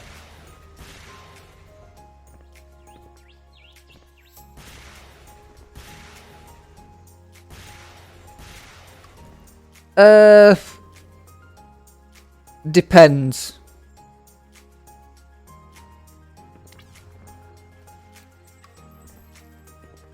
Depends what map you're playing and how terrible you are. Backdoors on and get the data ourselves. Yeah, because no Xonotic player in their right mind is going to answer a Google form.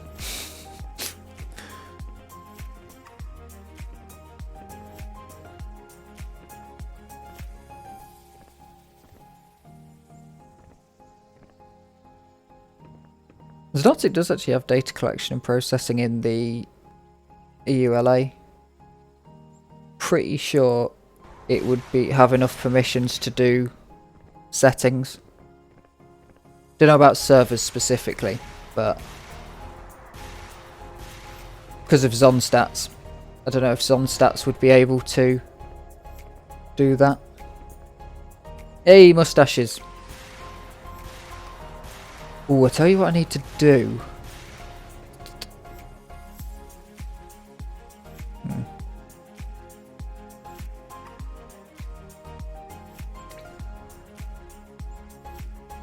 This map is the precursor to one of the XDWC maps, I believe. Either that or the postcursor. It looks super similar to last year's XDWC map, and that exact bit, pretty much, like into slick and everything. A hard map, but let's face it, it's basically an XDWC map. Wait.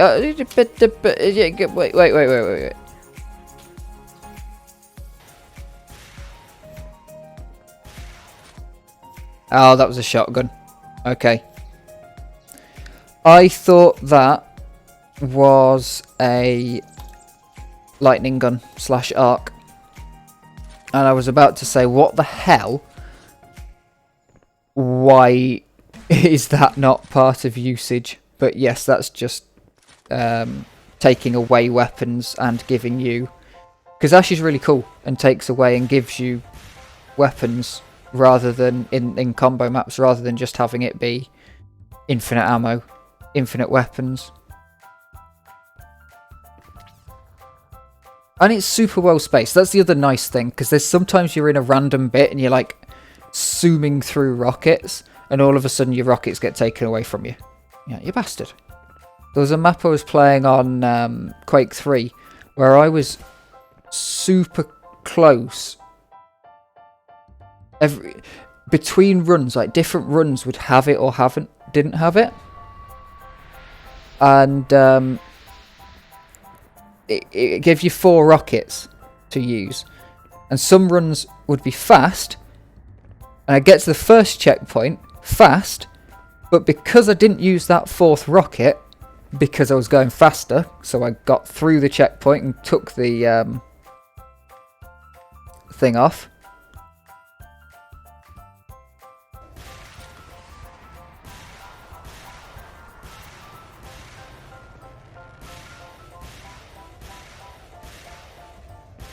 I'm going to check your stats from this month.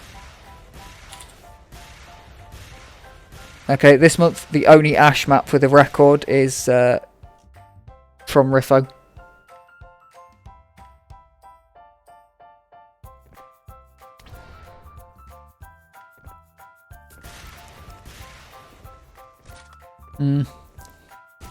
I think it's your thing with old weapons. I think honestly, Ash maps are worth giving a go.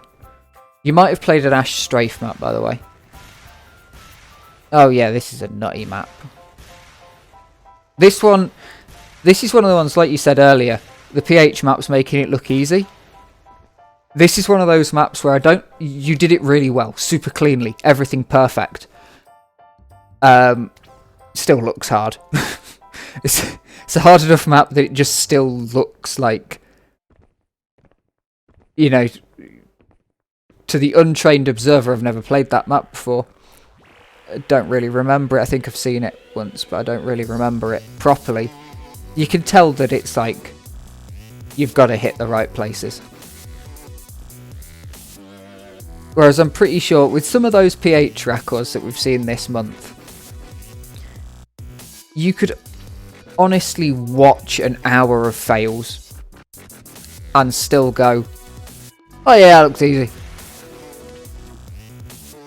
Wait, what do you mean I just watched an hour of you fucking up? That looked easy. You're just pissing about for the last hour, I reckon.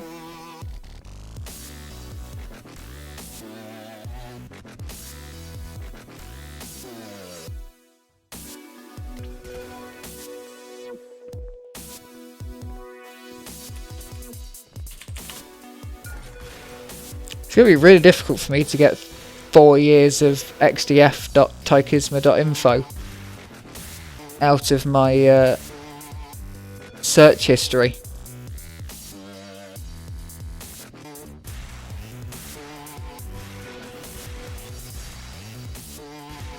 And get xdf.gg.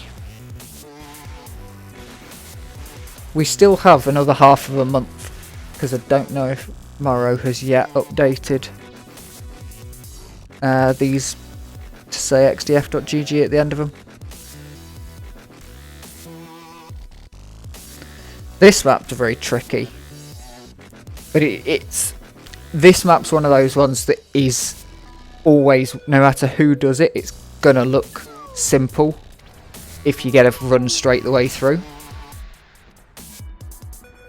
because you either do it or you don't do it. This one, on the other hand, you get probably the last pixel of a down ramp, then double jumping that to get into the right spacing, and then having the perfect spacing, because you come down here, you hit that, it's easy enough to fall in that hole, then not losing anything, you gain that there,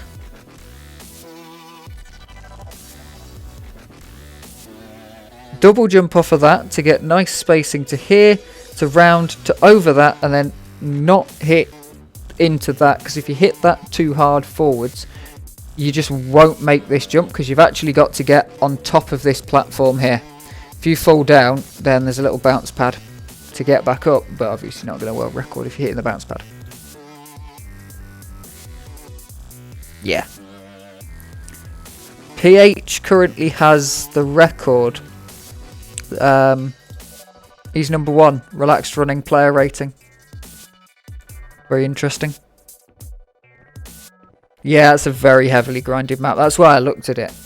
Because I've heavily ground that map. And have an average placement. Which just goes to show, like, if I've heavily ground something, I should be able to have, like, a better placement than I normally would. But that one I've got my regular kind of 30th-ish, which is what I would do after just one 20-minute session.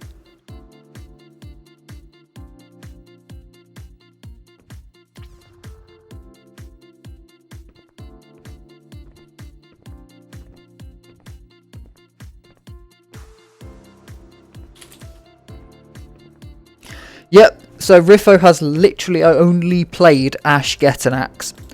Riffo has a 100% record hit rate on Ash maps. That's actually pretty incredible.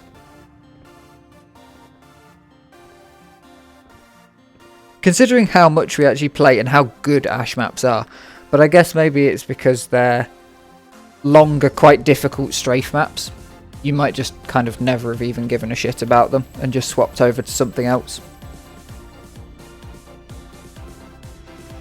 Because most of them are minute or so long strafe maps. There's a few other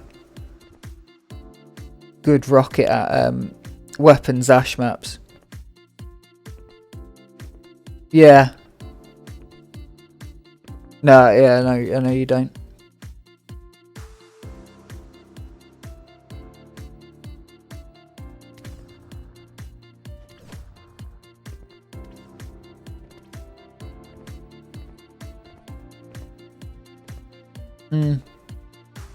Ash maps are those... I do think Ash maps are often those outliers. They are the really well-made strafe maps that do have options, but potentially don't have options when you get to the top end. Like the fastest line is going to be the fastest line, whereas rockets, you definitely do get a lot of change.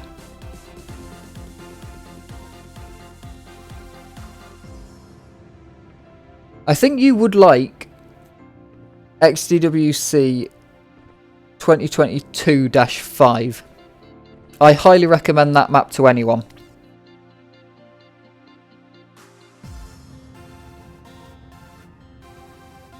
It does have old weapon physics, but there's only one section of 5 rockets right at the end where having old rocket physics will actually matter, because the other rocket parts are just 1 or 2 rockets, and they're not like they're not so fast that they're at that speed where old rockets were fine.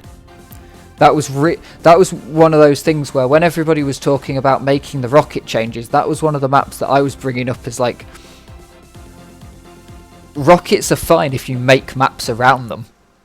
They're just crap when we do full rockets, and crap when you're taking the rockets, like taking a rocket map from Quake 3 and the spacing doesn't quite work. I 100% agree still that changing them is the correct thing, because of how many rocket maps we've then gained, and how many things like even this map, which is a Nexa run map. This map was made for Nexaries, this map was made for those physics.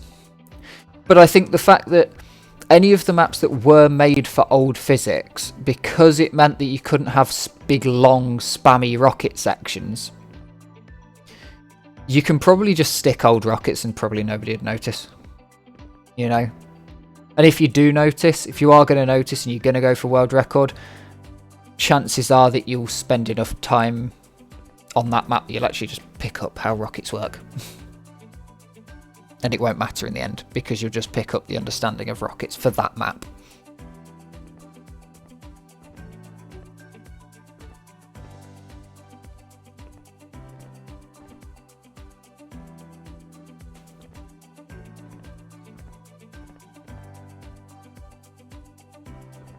Ooh, nice. Yes, we're allowed to stream during XDWC.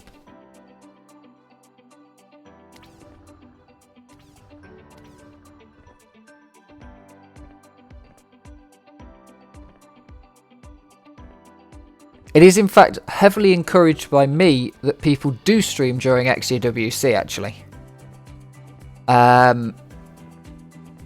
Yeah, I heavily encourage people who can stream to stream during XDWC. Just don't stream on a Monday between, it's going to be 6 and 7 or 7 and 8. I haven't worked it out yet. I can't remember what I did last year. One of those two. I'm going to be streaming the recaps from the week before. So don't stream those ones.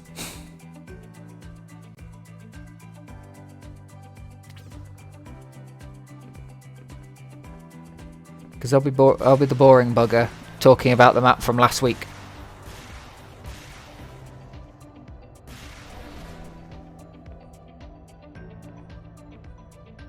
Oh, what? What was that?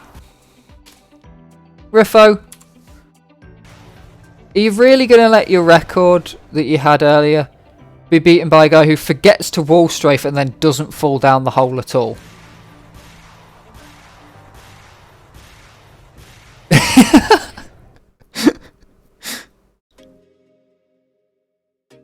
Amazing. I love when we just randomly find a complete fail. I mean, we started off this month with a fail that Wind sent me. Said, go look at this map. Guy fucking bonks the wall. Goes 1,600 ups to 1,200. Then has to get back. And that's just hitting the wall. Oh no, went 1,300 just hitting the wall, then went down to 1,200 from overstrafing before cutting back to the green line. Still world records by like 0.3.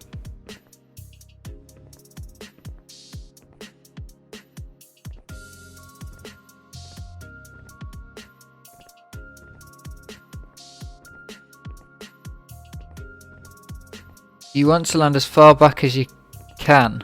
Oh right, yeah. So stopping dead isn't as bad as slamming into the wall and then having to go back, I guess.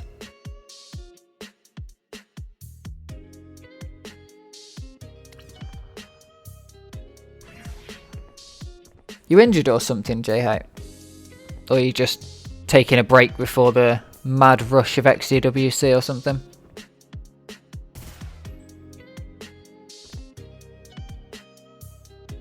I suppose the perfect one would be to like skim the floor to the point where you just get 2 speed when you fall off the edge.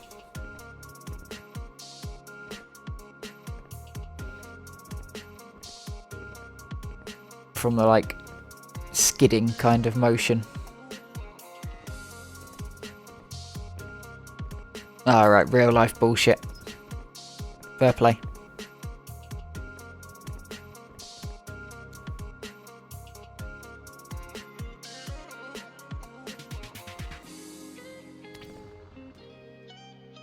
Hope you can still find some time to grind out the DeFraG.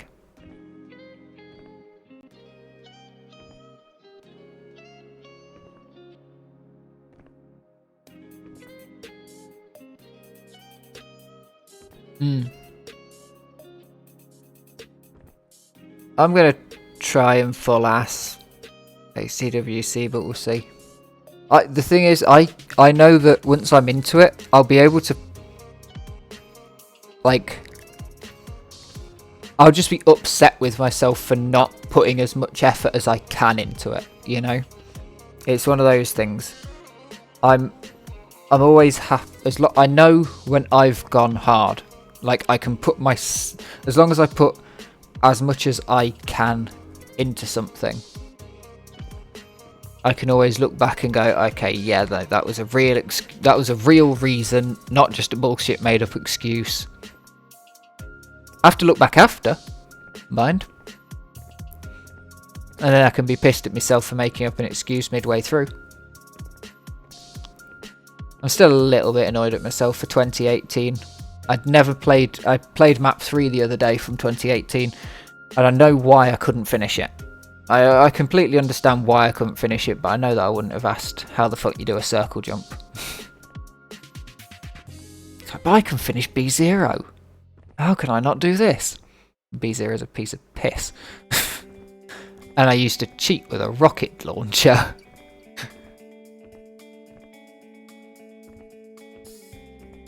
Yeah, no, I can't believe absolute prick coming in last year, last minute, literally in the last hour, and taking your 24th place.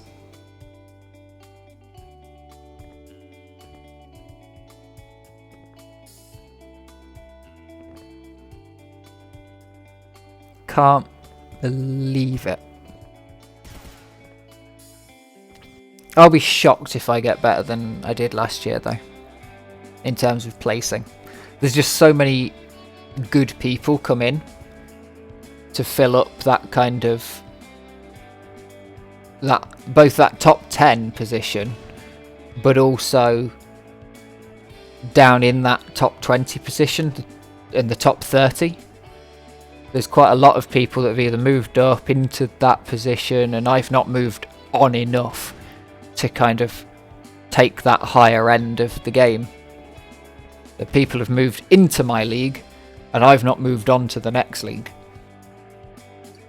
And the only way to keep your position, because as they say, oh, this is the map. This is the exact map. I'd watched it a bunch of times in record videos, and I didn't know.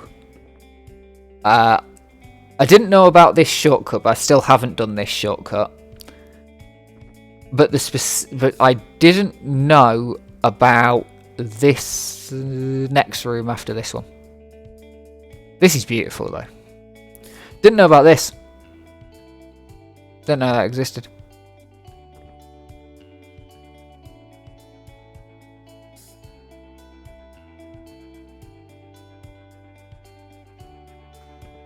Yeah, I had the same thing 2021.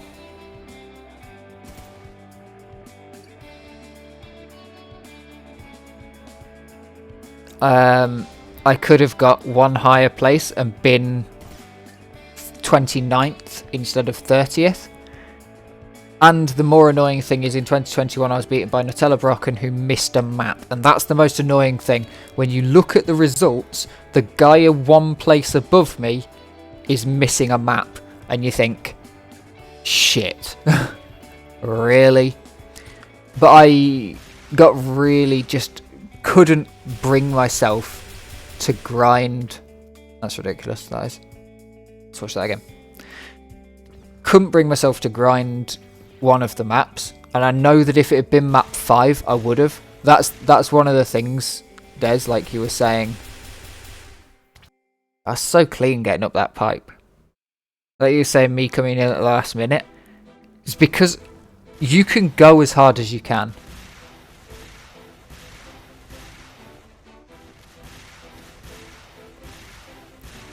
You can burn out at the end. You can just throw yourself into the ground. It doesn't matter.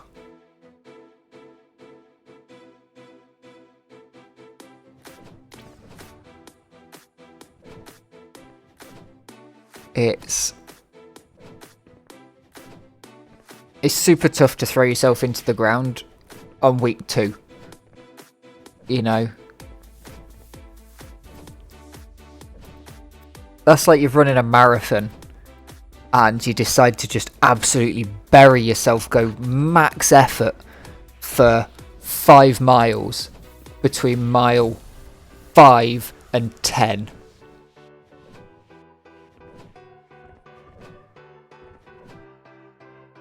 Like,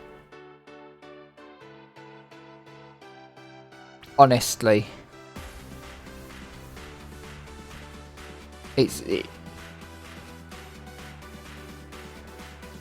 yeah, I haven't played any of the XDWC maps since XDWC. What I need to do is go back through the XDWC maps and beat every single one and get a record on every single one, and rebeat specifically 2019 3, because I couldn't beat my own personal best on that, and I know I only beat that map just to beat every map in 2019. Like, all I wanted to do was just beat every map once. And I'm pretty sure I beat it in like 3 minutes. It's super slow time, but then I couldn't beat it. And I was like, I know how these weapons work this time. What the fuck?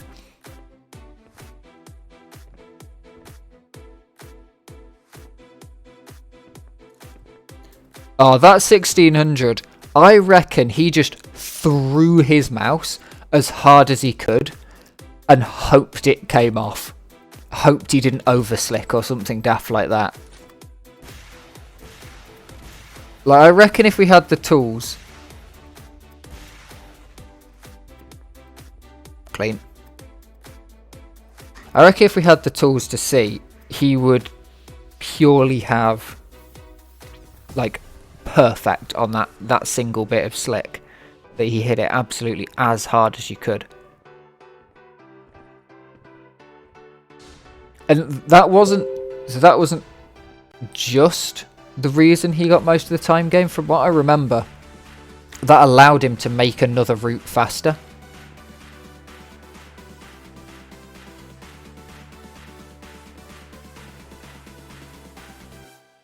Because that map actually had routes that pretty much everybody agreed what was the fastest route.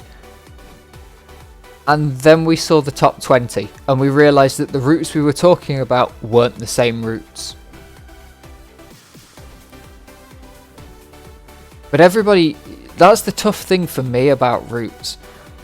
If I've ground out one route, I'm going to find it really difficult to figure out that the other route could be faster if I did it better. In terms of like complete lane changes. In terms of slight differences, fine, but in terms of complete lane changes, super difficult.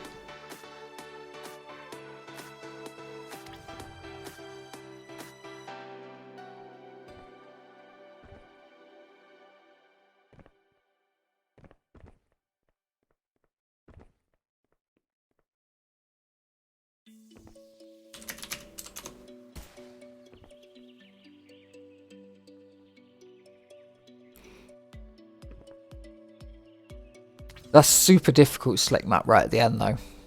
Those lights that run down the middle, they're not slick for some reason.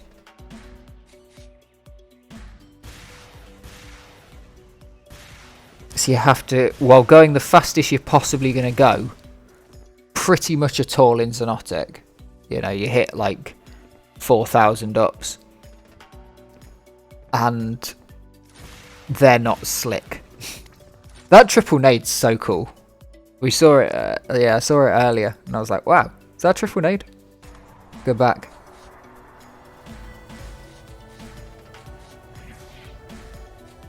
It is a really weird for some reason, because the easiest way to make a slick map is to set S_friction,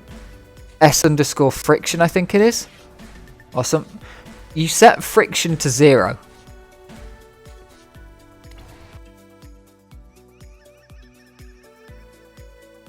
So to actually, and that just makes every surface slick. So to actually have that specific bit not be slick, you have to go into the editor. And you have to manually set up what is and isn't slick. Or have it bug out in the conversion.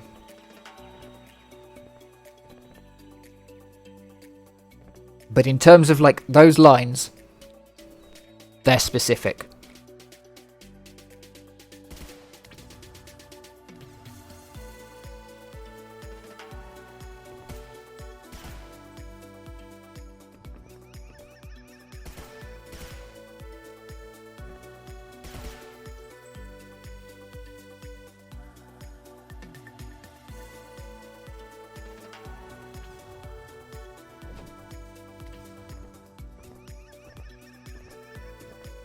Nero's not been as prevalent recently, has he? What's he done this month?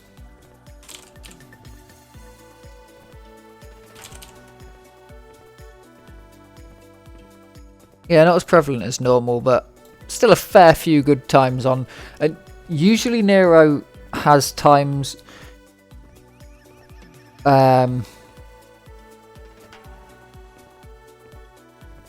maps that other people have ground quite a lot as well. I think that's one of the things.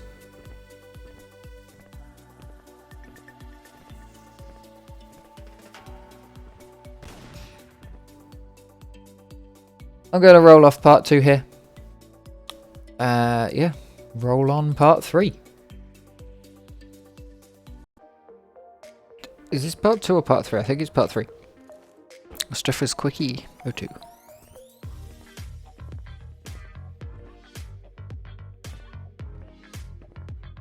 Sure, full screen that. What did you just hit there? Come out. Ah, the side ramp to get a bit more height to drop further down. It's one of those strange things in these games where double jumps don't take, like, you just gain height, you just gain vertical, you know, whereas mostly to gain vertical you need to lose horizontal, you know, total angular speed is the same. Here we go with a run that's just going to look really simple, but a map that I know to be really difficult and really technical.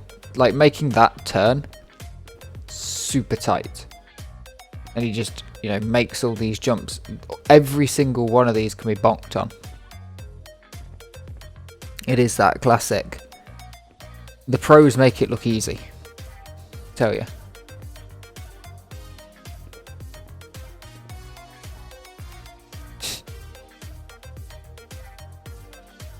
And the only reason I know that's difficult is because I was grinding that map just a few days ago. You know, I put some time into it. Here we go again on Moo Nude, the map. Just getting the tech strafes here. Just absolutely clinical. Incredible. Incredible. Ah, RDK 22. Another difficult map. But mostly because, like, quite a lot of the time on this map, you're actually going close to the same way as the... maybe not anymore. So, when I played this map, I was going quite a lot of the time the same way as the grids, so you could easily fall between them. But it seems like that's a little bit different in a faster run. Here's the run we looked at the start of the I guess, episode.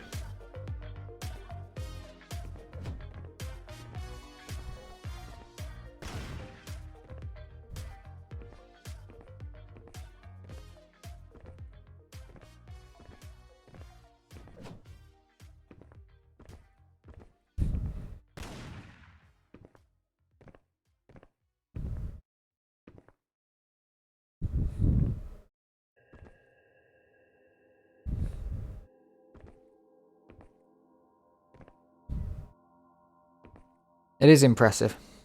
It is very impressive.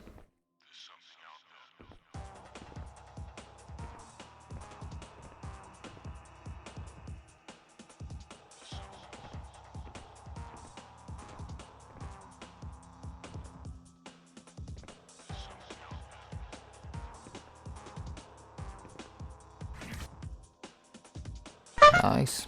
Nice. I intended to mute that.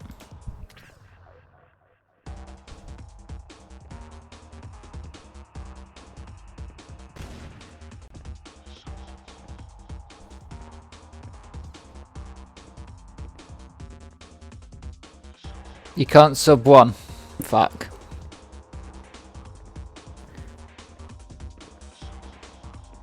I saw you were talking about it.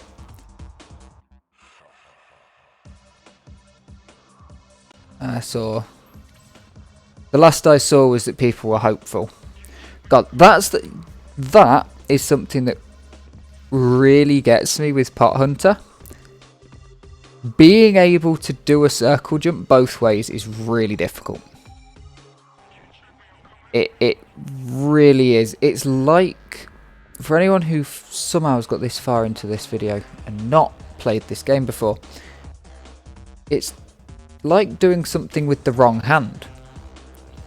It's like, this is a really weird thing to ask a load of people to do.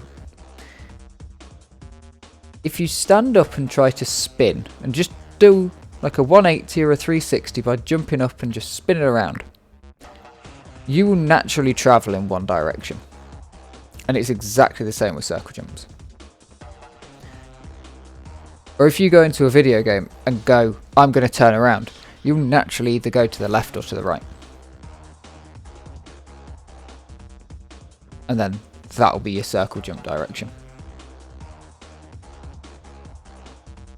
Actually, mine's the opposite, because I'd automatically flick to the other way, because that's the way that I turn to then circle jump to the left, like Vert just did there.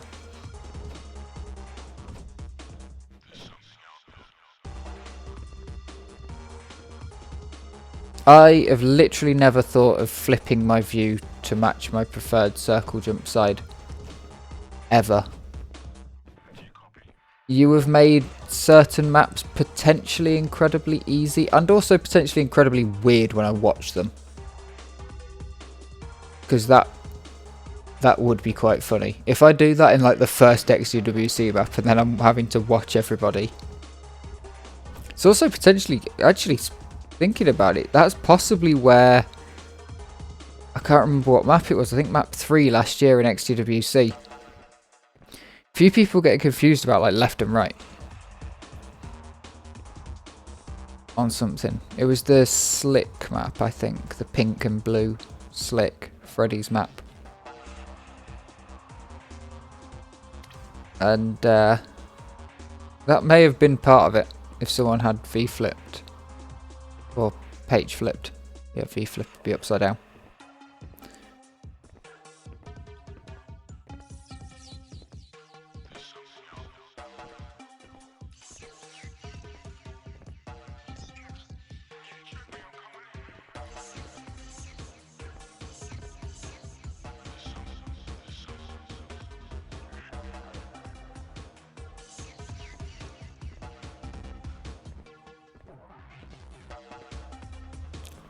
Mac. Someone trolling. Someone's trolling, aren't they? Or am I? Did I manage to miss that? Well. Oh, I lost my bloody.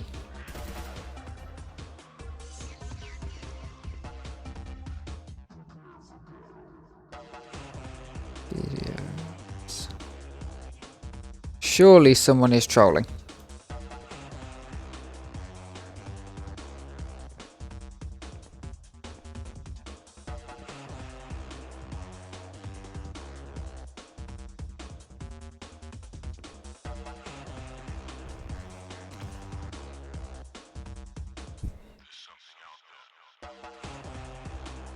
Yeah, someone's trolling.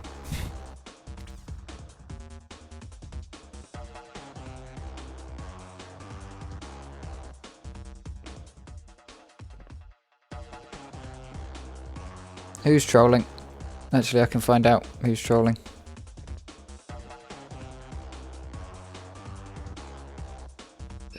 Map FE.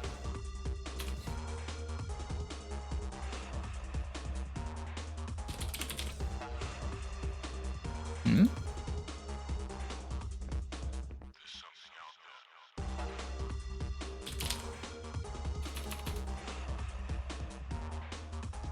Ah, so there are a few runs that apparently were old runs that hadn't been recorded. So these possibly are actual Mac runs. Let me have a quick peek.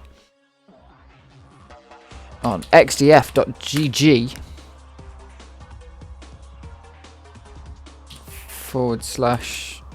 / map.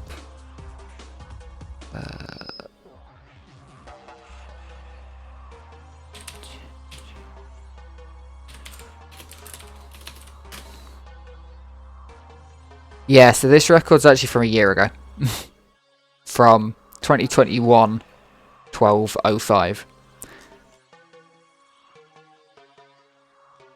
Well, that was... Oh no, that was GNJ run. Dizzy's record from... Also a year ago. From 2022-05. So May. 3rd of May 2022.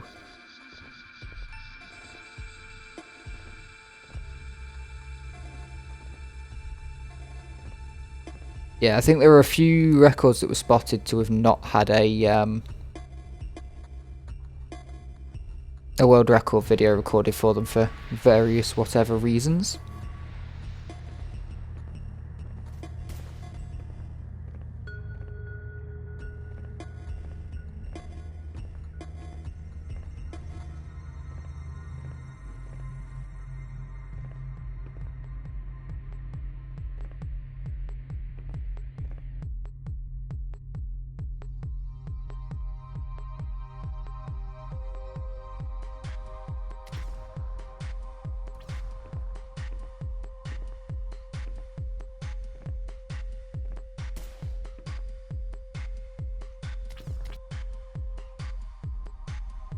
Gun texture maps are really weird.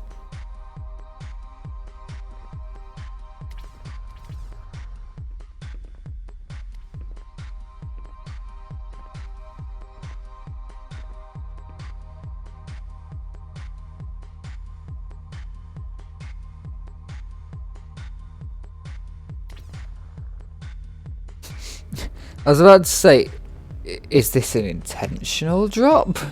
And then I realised what the map was. No.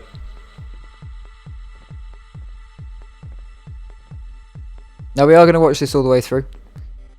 Quite often I won't watch full maps, but time lock 2 in 6:15 is a pretty damn good time. In fact, I'm not sure what the record was broken by.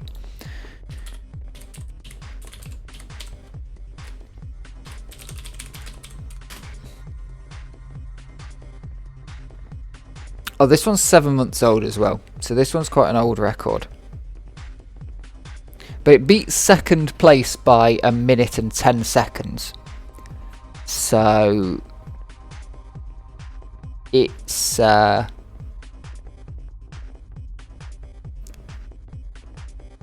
damn good time.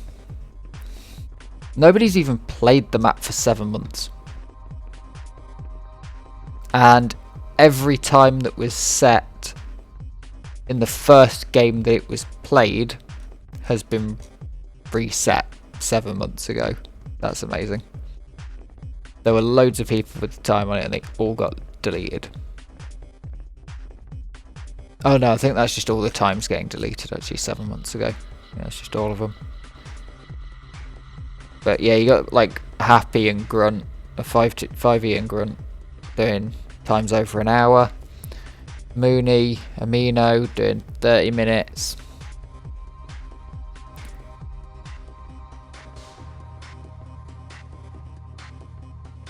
Mirio had a 6:48 that got wiped. There was a 6:08 that got wiped to 6:16.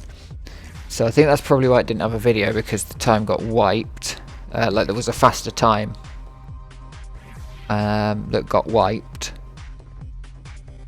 But yeah, so that's the second fastest time that's been set on this map. Now, reason for wipe could be actual genuine time improvement types update stuff, but it's still pretty close.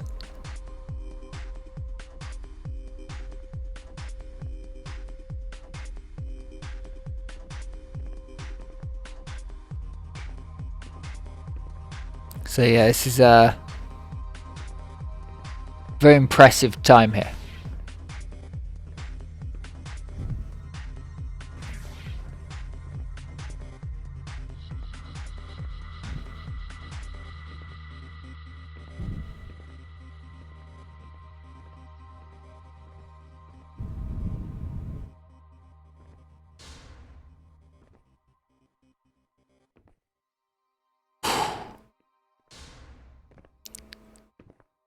so, like, you just got to stop so suddenly, and the way that Xonotic's movement is, it just feels like,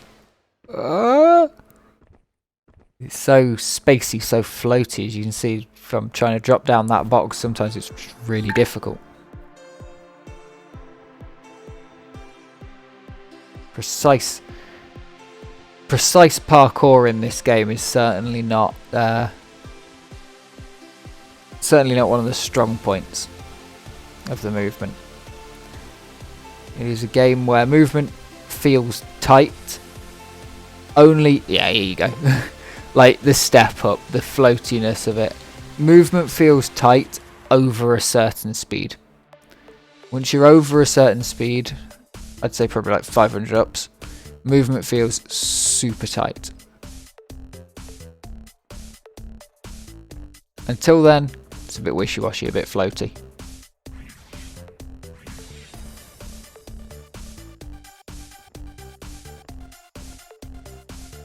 This, I believe, is the bit where the reset happened before.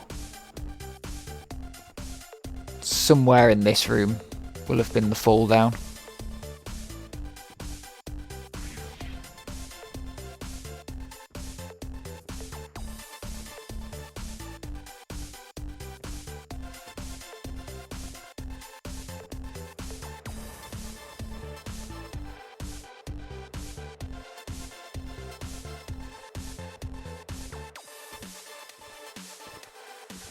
I should one day beat Climb World.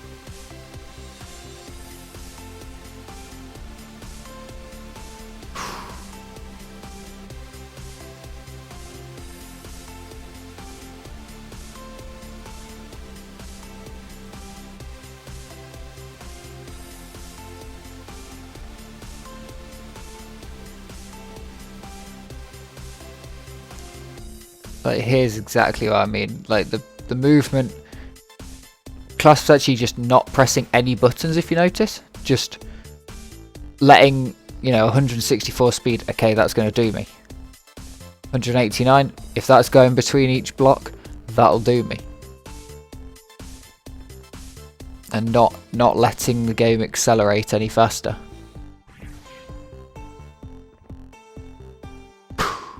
Incredible.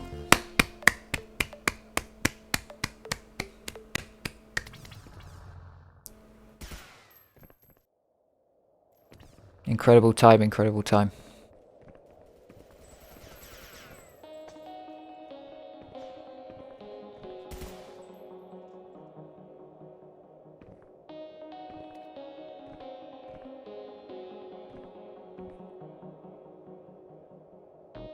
I need to speak to some people that have good experience in the game. Better than me in terms of points. And in terms of maps, and see what are some maps. Jesus Christ. Time Lock 3, let's have a look. What does that beat the record by? Just have a list of maps where if the record gets beaten, that's big news. Okay, so that is the record. Beats second place by a minute and a half.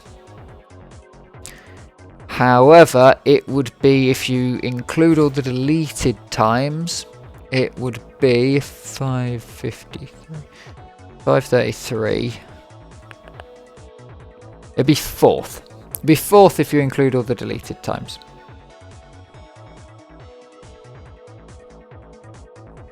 A lot of deleted times, actually.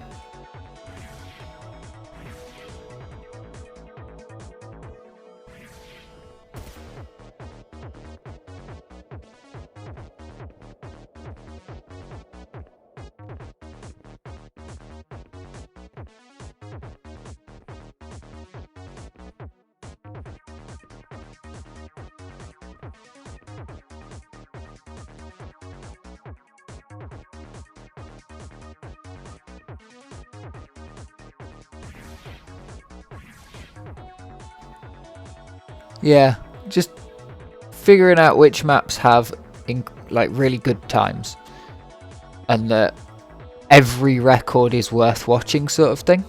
Every record is gonna have to be very good. It's difficult because I've seen many sections of Time Lock 3. In fact, I'm pretty sure we've watched some Time Lock 3 records in to completion. But I don't understand the map enough to really comment on it. But yeah, it'd be good to get a list of maps that are worth seriously watching if they have a record broken.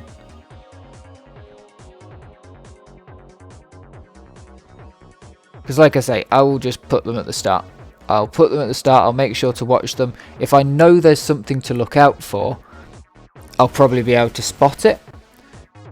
But if I don't know that there's something specific to be looking for, I almost certainly won't be able to spot the thing.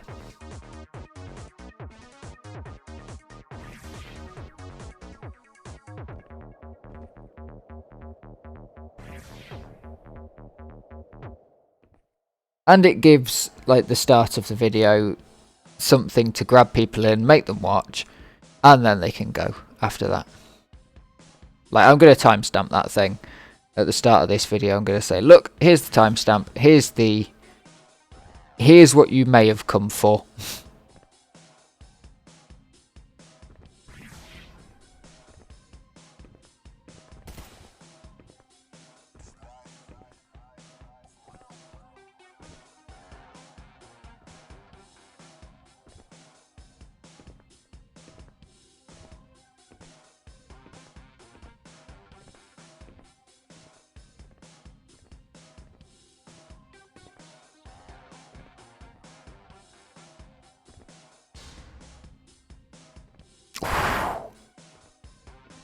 That really looked like a fail there, and then just all of a sudden, nope, we found it. We found the edge.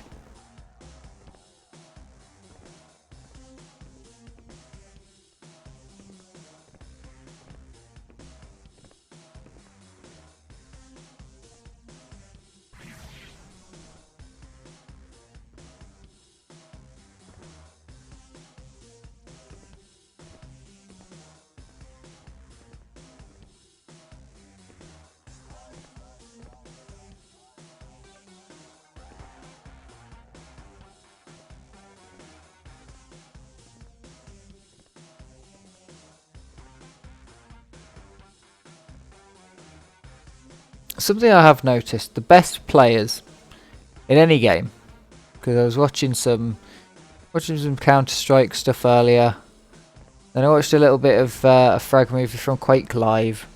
For anyone who's seen it, it's the QL Cooler video. And the thing that you notice is how calm the best players stay under pressure situations. I would have been, you know, I was watching the Cooler video and I was thinking, shoot man, shoot! But he just waits until he's actually going to hit something. There's no point in shooting until you're going to hit. And same with clasps. Oh, I missed that. I'll catch this edge. I'd have been panicking trying to catch the edge I'd already missed, you know. I'd been gone. But he's just like, yeah, don't worry about it. And that's why he's got world records on difficult maps like that. I don't.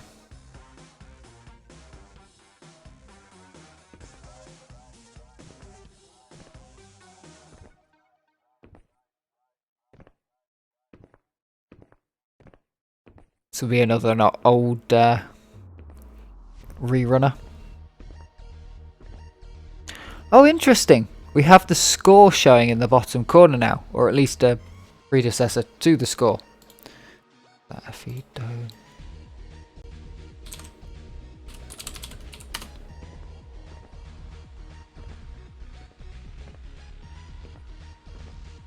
I don't think we already see this.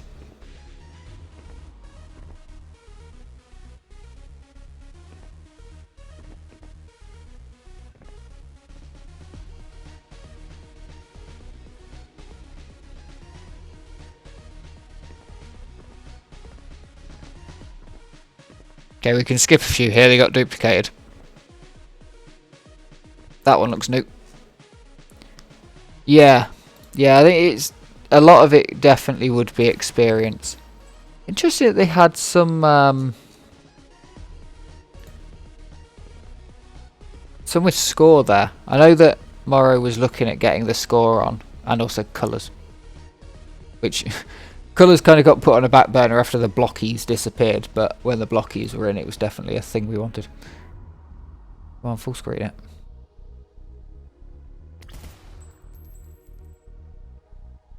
It will do eventually.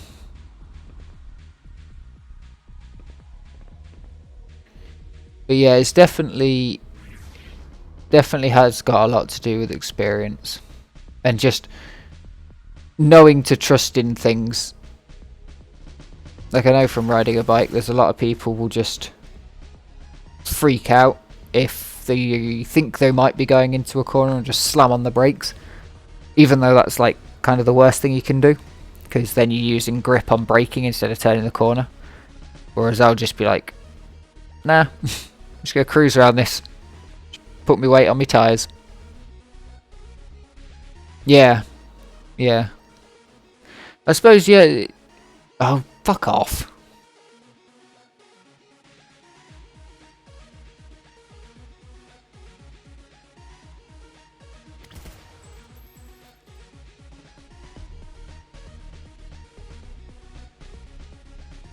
Yeah, when I used to play Unreal Tournament, Capture the Flag, the first times I was flag running, I was just dying. And then you just get calmer and you get calmer and you get more used to it, it becomes more natural, and yeah. Yeah, there's no need to be stressed, there's no need to sort of panic wiggle. Good to get the heart pumping sometimes though. Even though you're just playing a video game.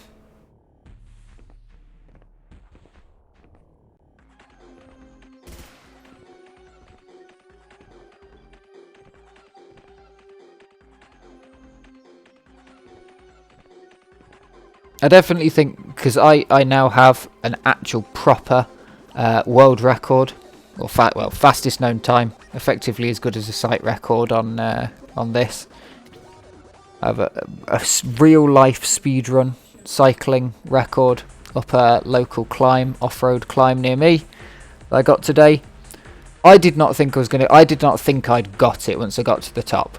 Right, my previous record from about a year ago was 10 seconds off the record. I knew I had it in me. I knew I had it in the legs to be able to do it. If I just simply went at it a bit better.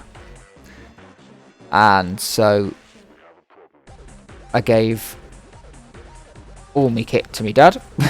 I was on a group ride. It was the end of a group ride.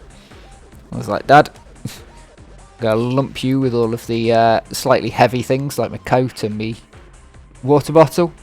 Because it's a 2-minute climb, I don't need a water bottle. I sent it.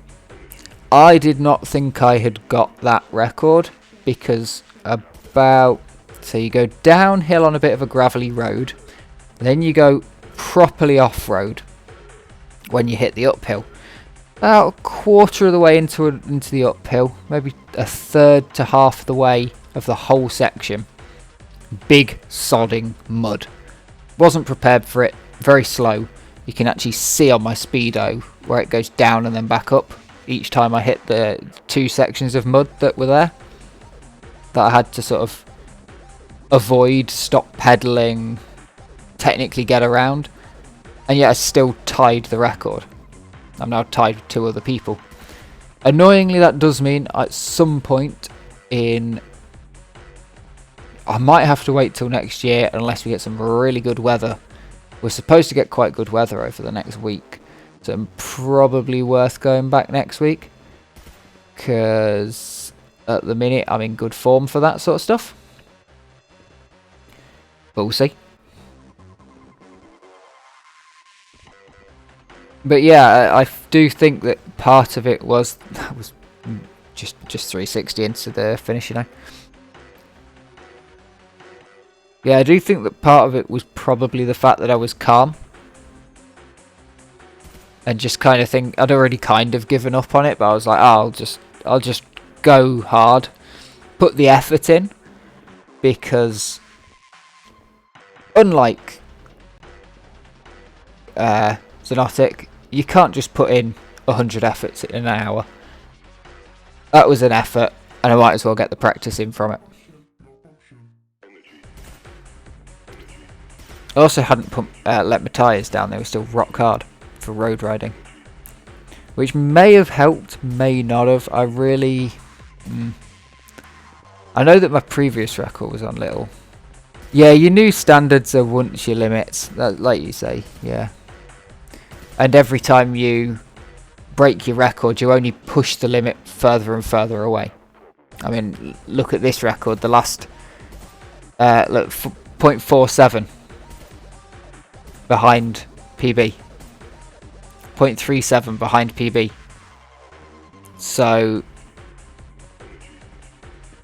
if you could just do that last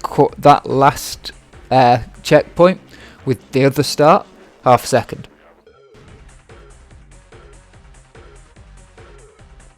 So as you push the envelope, as you push the record better and better, all you're doing is pushing the limits. All you're doing is pushing the limits. Yeah, if I'd have gone 1 second faster, I wouldn't even care about going back because I'd have the overall record. It's just the fact that I didn't think it was very good, and it's a tie.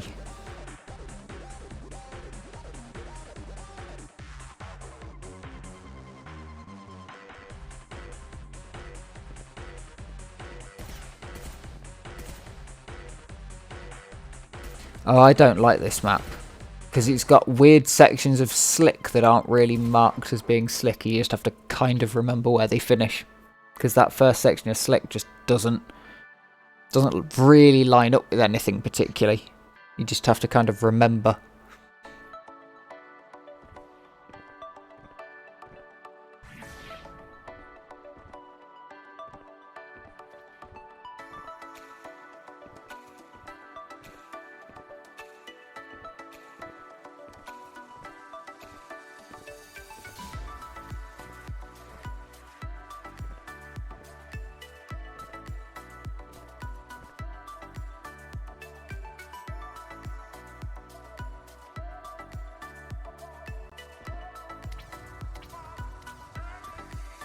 The other thing that's interesting with setting new limits is when... I haven't got to the point yet, but when that becomes not possible to hit, and when you start going backwards, where your best is now impossible, and you kind of just have to settle for... You know that you're probably not going to improve much, and it's just about keeping going. It's going to be the interesting bit for me when things are going backwards,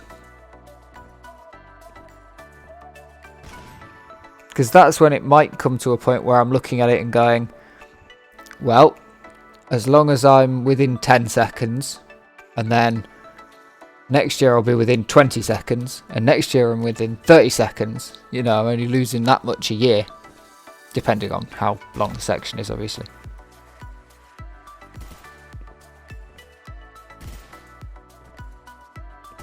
I think there's quite a way with stuff like DeFraG, because it less relies on physicality and more memorization. So reaction times don't always come into it as much, depending on the map, of course.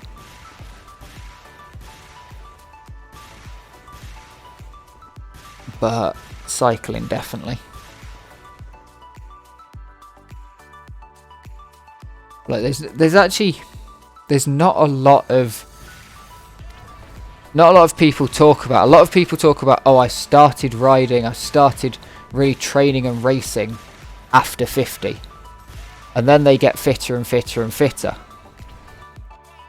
but because they started past kind of technical prime. Oh yeah, it will happen on DeFraG. But has it happened because you stopped playing at any point, or you stopped grinding?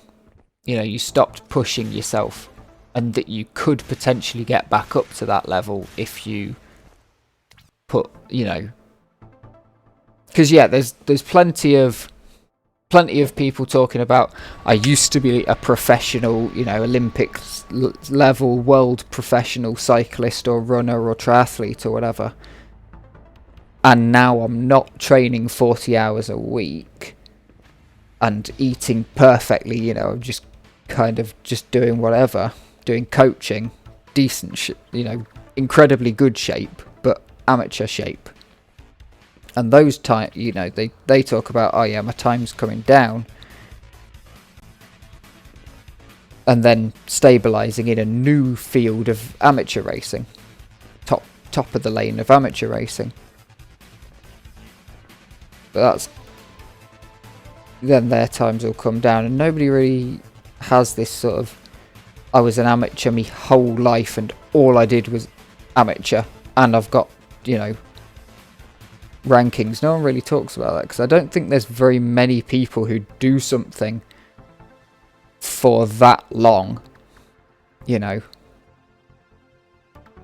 and have kept track of it. I think kind of the 90s to maybe 80s kind of generation, maybe, because that's when decent time tracking and the ability to know that you're actually doing a 5k or whatever. Might be different for track and field events actually, but even then some of those standards have changed, and you're going to get bored of doing the same race.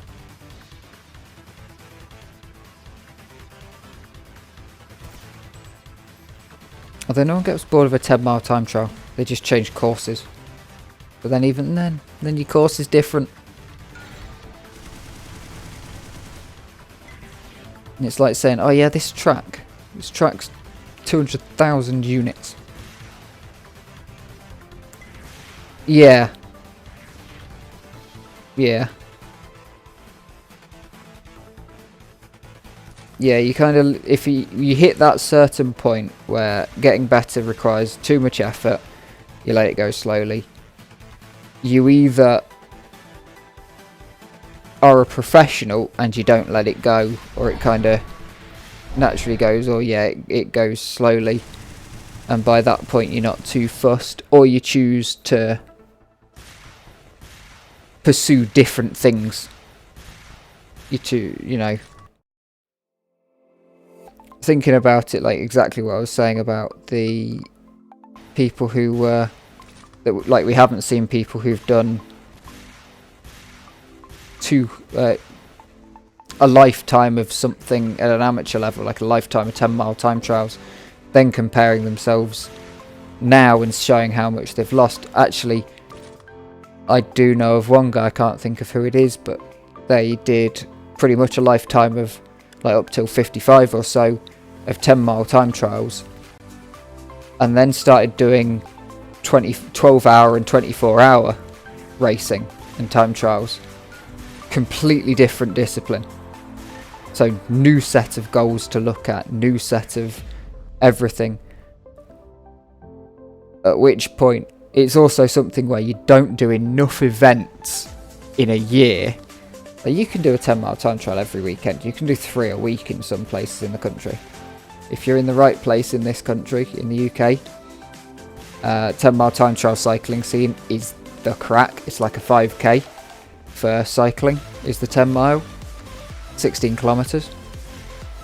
To the point where the current route for my local cycling group that we've decided on for a ride around in the evening in the dark, it's a 10 mile.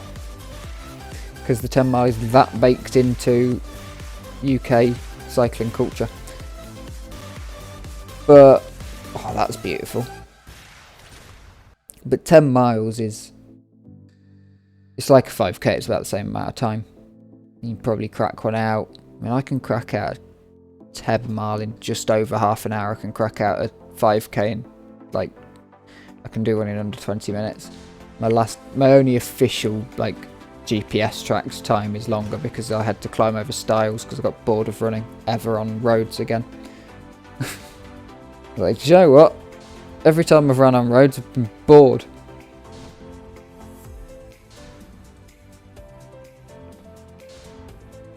At an age, I just feel like helping the new players or anything I do and share my knowledge, even if I'm not pro or the best at it.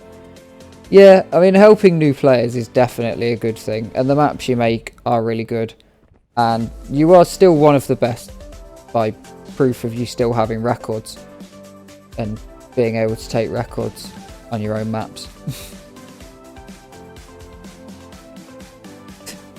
I'm not the best at it. He posts what with a record of it, your own running on the... Oh, I like this map. I'll watch this one. This is nutty. This got rerouted really well 2 months ago. That was super clean. That was nice. It's been rerouted again. That's a different route to the one we saw last time. That's super nice.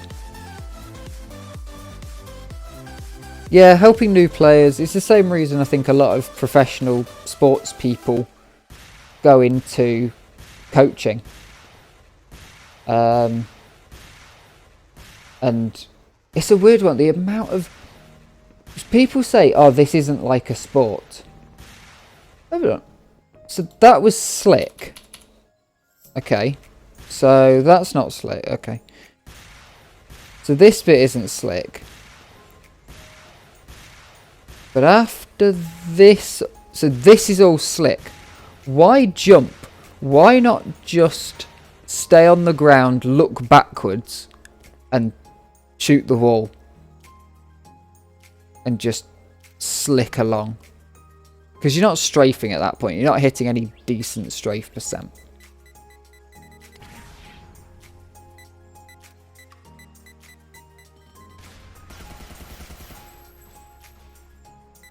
Such a weird map. One of the only maps to use grenades. Teleportation grenades. Basically act like an ender pearl. Yeah, like I was saying, so people talk about esports. It's not like a traditional real sport. And on quite a lot of levels it isn't. But on others it is. Because especially this, DeFraG, it has so many comparisons to amateur time trialing, and the amount of things we're finding now with Zwift, an online bike racing platform, where you attach your bike to a weird turbo trainer, static trainer thing. And then it puts you in a video game of riding a bike. In Zwift, there are so many opportunities to race, like, easier. And I think that very much just sort of goes for the reason that it's definitely the reason that I play DeFraG, is because I want to do time trials, I want to do racing, but it's difficult to get into if you're not in the right place at the right time. We're outside of time trial season right now, so what do? I can just go and do the course. But that's it. So DeFraG gives you that ability. And it's the same with Zwift. A load of people go onto Zwift for online racing for the winter season because they want to race. But it's the only racing they do.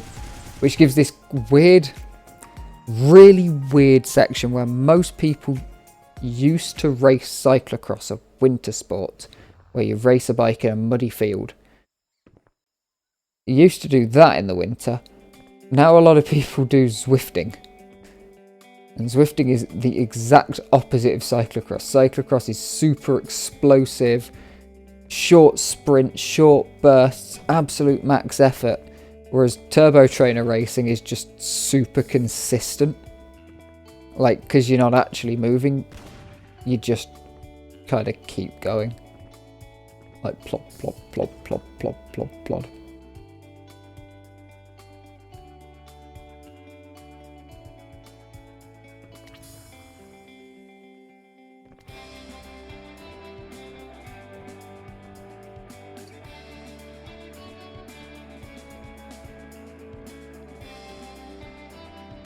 And it's really weird. Although Zwift, the annoying part of Zwift is that it used to be that all the middle managers who used to do cycling stopped cycling over the winter because it was cold and boo-hoo, and then they'd come back crap in the summer, or like kind of late spring, early summer, and I'd be absolutely flying because I'd have ridden my bike through the winter. Because that was my season, so I'd be on the tail end of my season, absolutely flying, ready for basically a break in the summer, like when I used to race. And I mean, I was a kid, so I didn't really have like a super training thing, but I performed better in the winter because of the cold, which meant that I had more fun racing cyclocross than I did road racing or triathlon. So I used to just race. Yeah. Used to end up coming out of winter absolutely flying.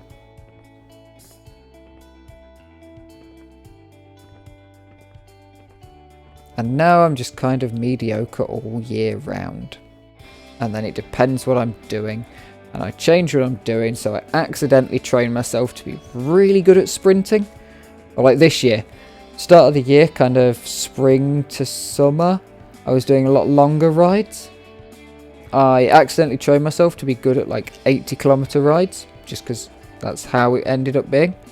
And then as soon as I was good at like 80k rides and doing pretty well at consistent power outputs for longer time trials type stuff, and just sitting on the front and just driving, big sort of diesel motor as they call it, I decided that I wanted to do 10-mile time trial type stuff and started doing that. And then as soon as I kind of got that sort of into my legs, it's cross season, let's just go sprinting up and down grass banks for an hour. It was brilliant. You love that start. Oh, that's really good. And this music. That was really crispy clean.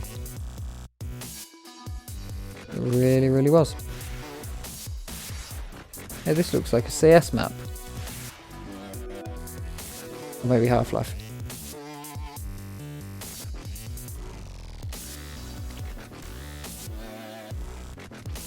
Black brown. The map worth looking at on XDF.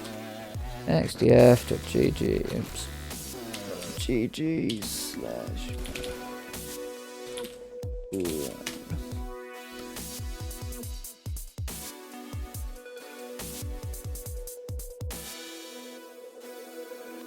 Ooh, the record's been beaten.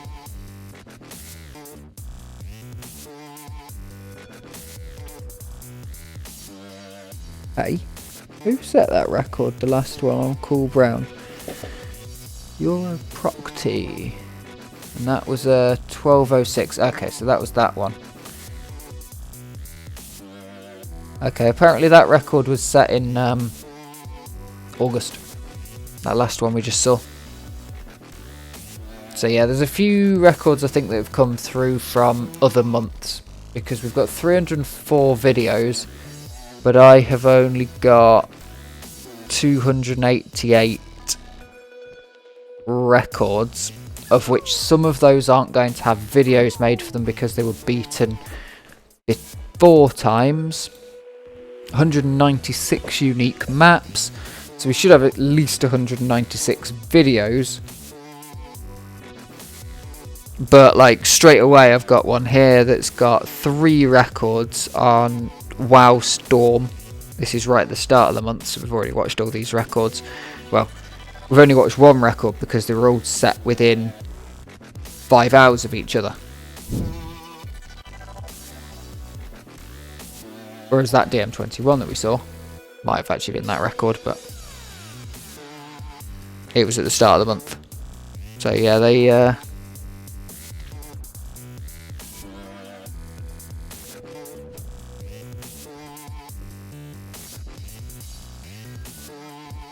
not all records are set get videos, but we have always at least as many as there are unique maps in the month. Sort of. As I've said before, the way I do these videos is by upload date. So it's always the first to the last of the month in upload date rather than in actual record set date.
This is a good map.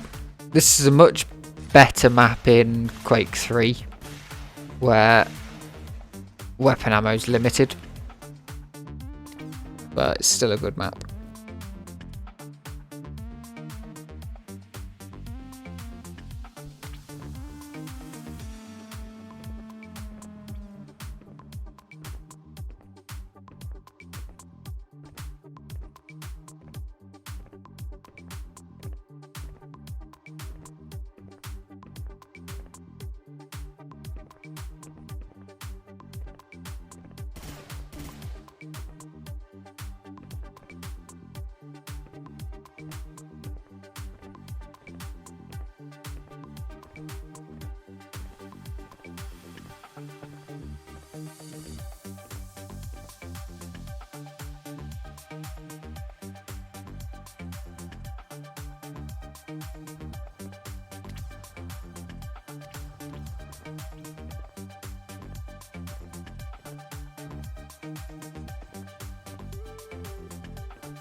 I can only imagine that this isn't at all an easy map to just finish, but put onto looks it look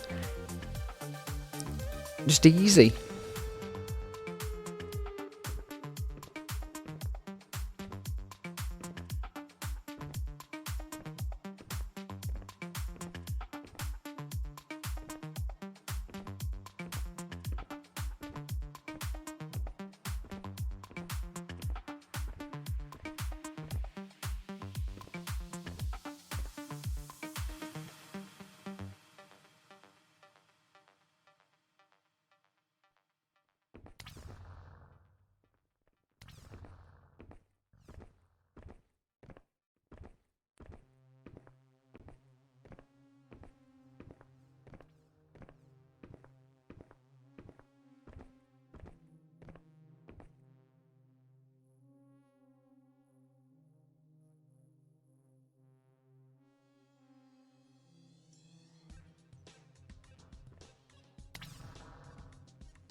This is a good set of maps, the Shark maps. Shark 2 and 3 I can actually... Well, Shark 2 because it's on the screen now, but Shark 3 I can picture. Shark 1 I believe is good, just based on the fact that the rest are. I can't think of it right now.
A lot of records actually coming up that haven't been set. I'm trying to find some of these records to figure out where we are in the month at the minute. But it's not possible because these records were set outside of the month.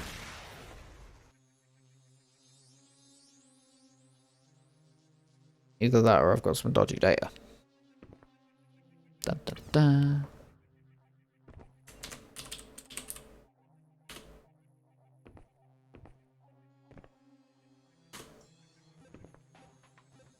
Looks like we are running around the 24th.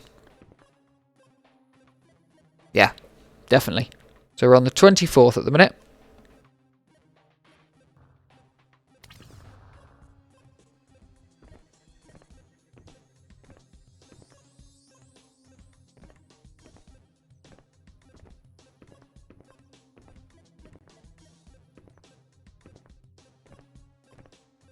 And I should probably listen to my stream bot. Stretch your legs. Make sure you're sitting comfortably. Because I was sat absolutely dreadfully there. And I haven't had a drink since I started streaming. We've been recording for 57 minutes since the last intermission of swapping over. So if you haven't sat up or done something while you've been listening to this, you should. Whether you're on the stream or on the video.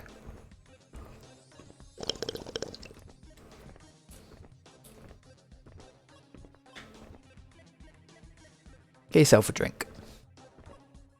You deserve it. Make sure you're sitting comfortably, because I sat very uncomfortably on a sofa the other day, and my back hurt the entire day the next day. Because I did not properly use the backrest, because I felt like I was going to fall between the sofa slats. Like, the seat and the back, it literally felt like I was just going to fold in half and slip through like a bloody piece of paper. I don't know why. I've never... I was at my nana's. I've never felt like that. I'm fairly sure they've had that sofa since my mum was kids. my mum was a child with her two brothers. Fairly sure they've had that sofa for a very long time. I've definitely sat on it more than once. Never felt like I was going to fall through. It was some reason. The other evening, I sat there like, why do I feel like I'm going to fall through this? Sitting there like an absolute pleb, putting all my pressure terribly through my lower back for about an hour and a half. Oh, this is the one Riffo took back. We were talking about it earlier in the video. Quite a long way earlier, actually. Where there was a complete cock-up. Yeah, Riffo's was a lot smoother than the other one that we saw from, I can't remember who. I think it was Nero. So yeah, there was a big old slowdown at that stopping point. And yeah, Riffo kept it clean. On the Poomble, Rainbow Shadow.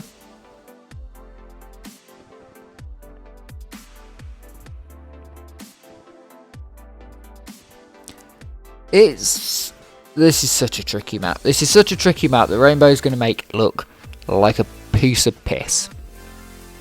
Because Rainbow's really good at this game. At everything in this game. A top level dueler as well as a top level DeFragger. It's a really rare mix. In fact, I would say only Rainbow Shadow is a top level dueler, and maybe DeFraG. DeFraG never really dueled. Specifically duel. I can't think of anyone in either Quake 3 or in this. Can't really think of anyone who's a top level guy. Maybe there have been in the past that I just don't know about. Well, there's definitely guys that have swapped between, but they were never kind of there at the same time.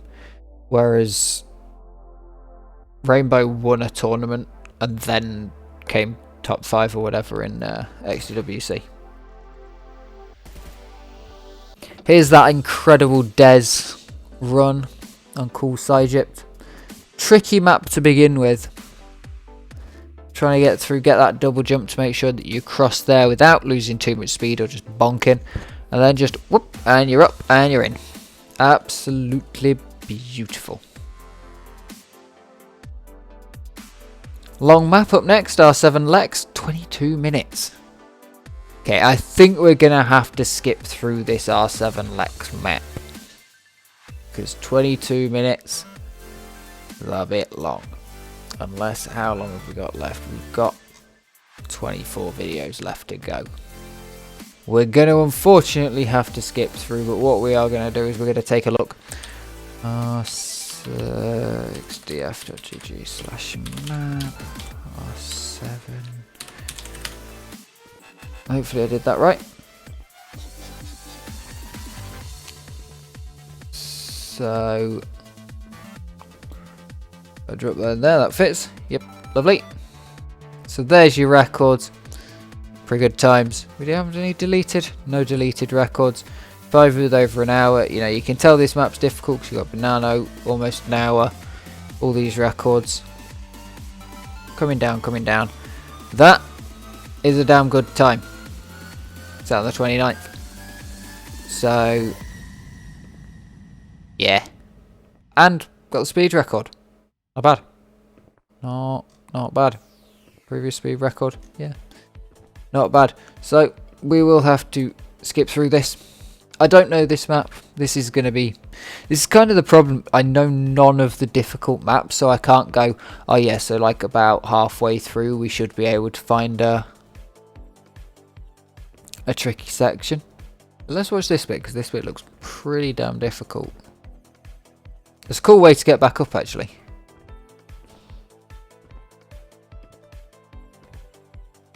And the perfect song. Perfect Xonotic OST song.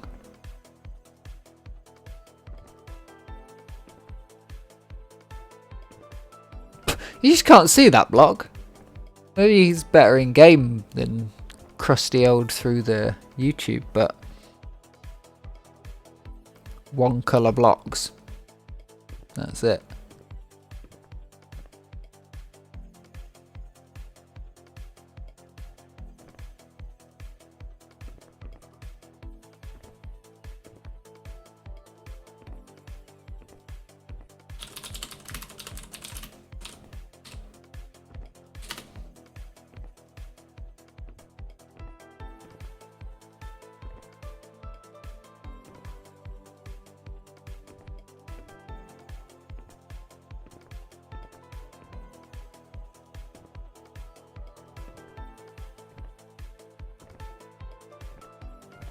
Come on. Like I was saying, with the floaty movement, it's quite difficult to do those sort of precise little bits around the corners and stuff.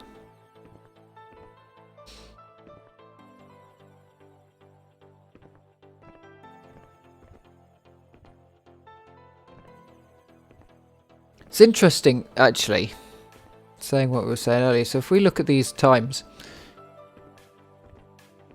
an hour for 522. On that other R7 map we looked at, R7, was it time lock 2? Hour 45 for 5e. 6-minute map. Hour for a 20-minute map.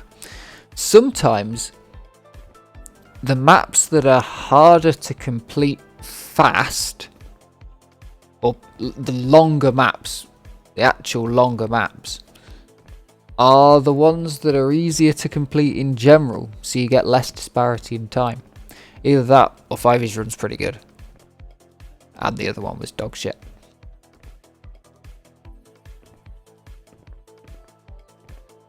But this one does seem a lot more forgiving of mistakes than Time Lock was.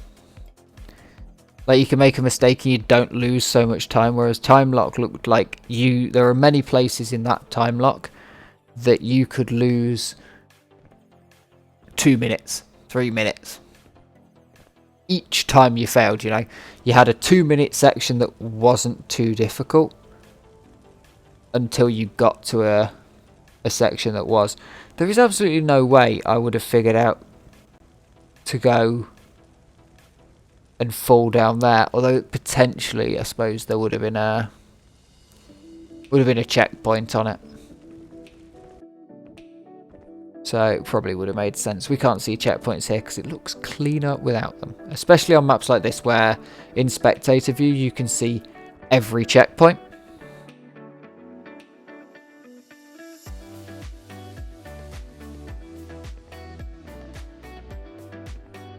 So it looks really bad.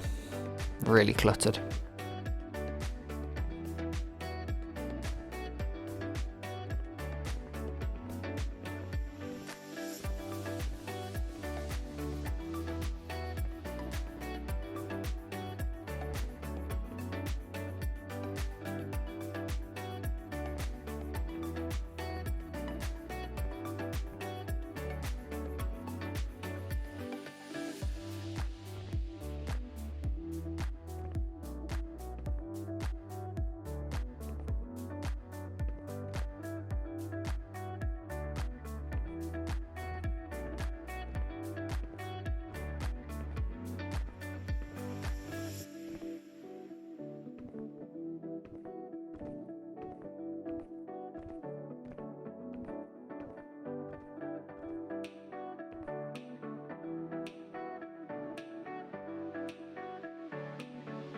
Look at the speed on the lad.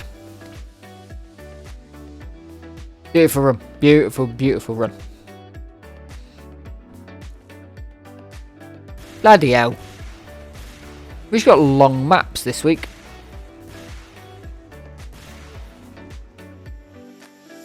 Because we are to the end, really.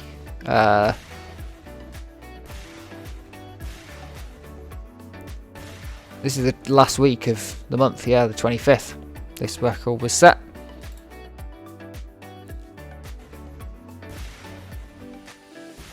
Good map, this. I think this is a map.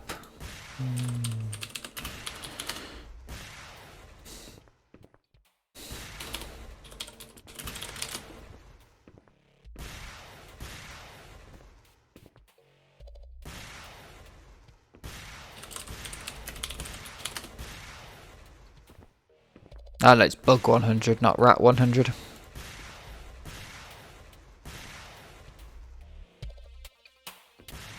Bug 100 is an incredibly good Warsaw run.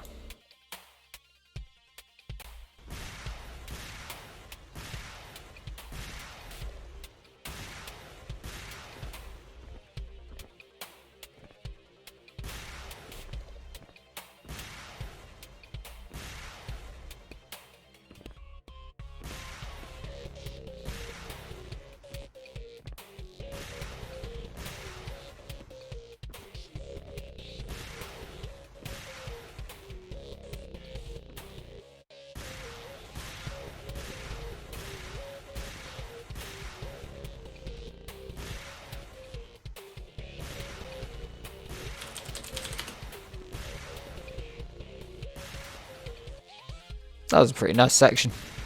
Going through smooth.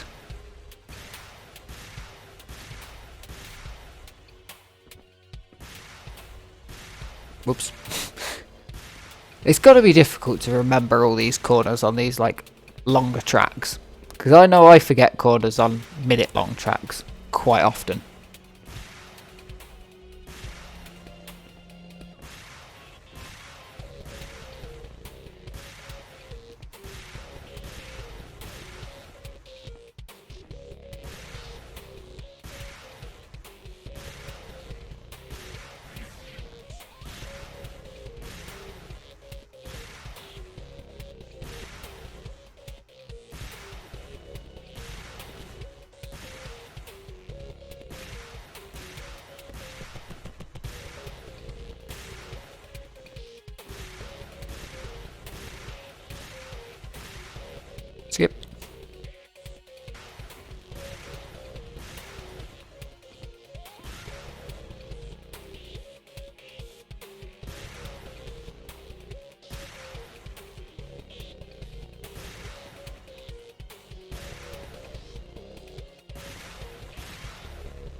And now we're back to just absolute clinical movement of Pot Hunter.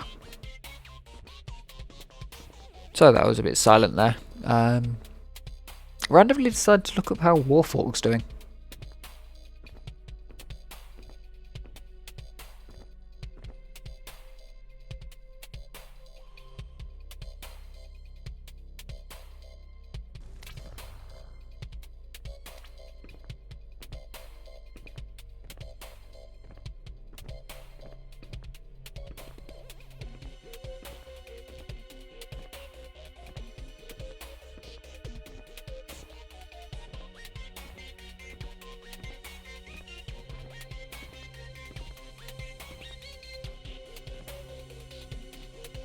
But yeah, just WHT, clinical as well.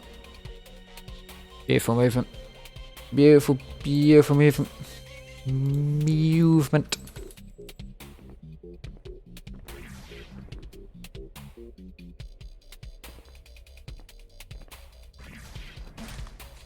I like that map because it combines really clinical movement and strafing with rocketing or mortaring, grenading, and I like that because the J height one we saw had, I think, much better strafe, but then used 3 grenades to lesser effect at the end there, whereas that run from Riffo used 2 grenades to much better effect, but had worse strafing at the start.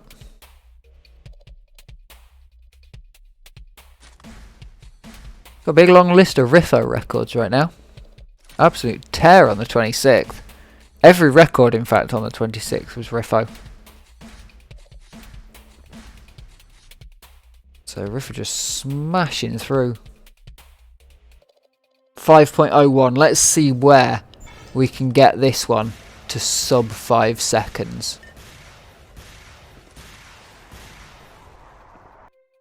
Yeah, I don't know.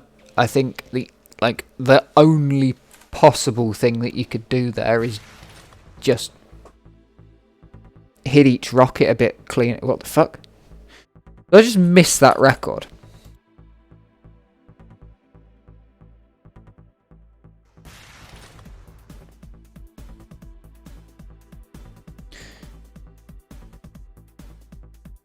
I think that record video might be bugged.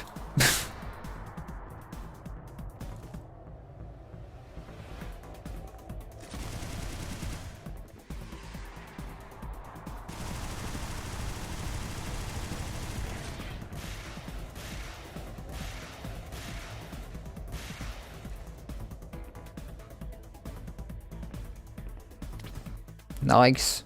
That looked like it seemed to have a shortcut.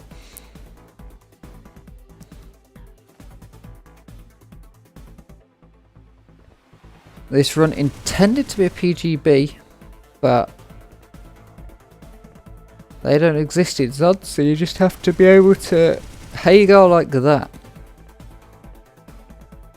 Which is actually relatively difficult to do, and as you can tell, you really can't just do it everywhere, and you can't just do it for a very short amount of time. And then like here, I mean, he was only gaining a small amount of speed, able to take a little bit of a faster corner there.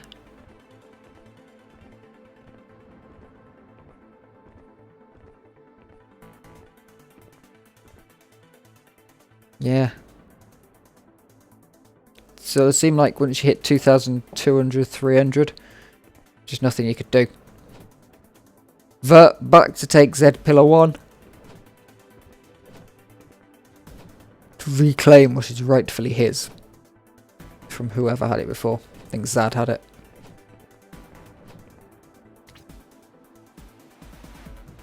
Very clean, very comfy.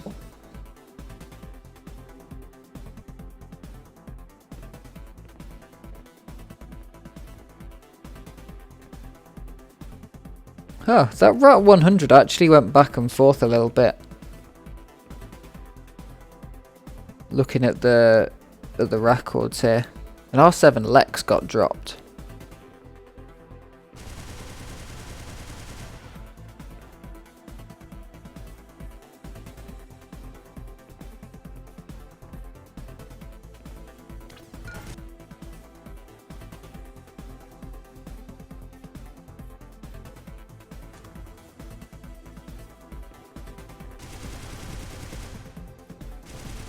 Ah, yeah, this map. PGB map. But again, you can see really difficult to actually find space to do a good run. And you can see how... You can definitely see how on a map like that, potentially Riffo would be quite easy to beat if you can put that sort of powerful use of the weapon together with someone who could strafe just a lot better. Riffo definitely doesn't put much time into strafing. Just not his preferred cup of tea.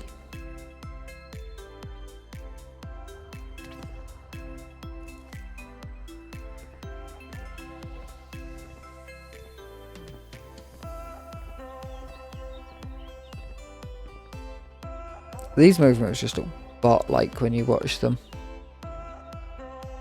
Just glancing over to each section. Just making each jump. Here we are back on Poomball.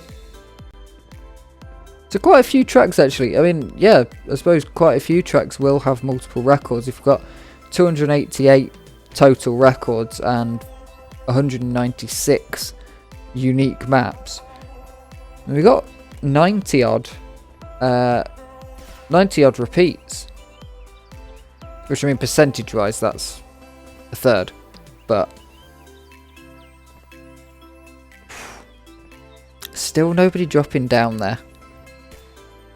And we did see it in a previous record, but then something else went wrong slightly later. In fact, I'm fairly sure we didn't see that sort of jump. We saw it in the last one, but not in the one that took the cut, which I believe might have been Rainbow Shadow. But that could have been going the other way as well.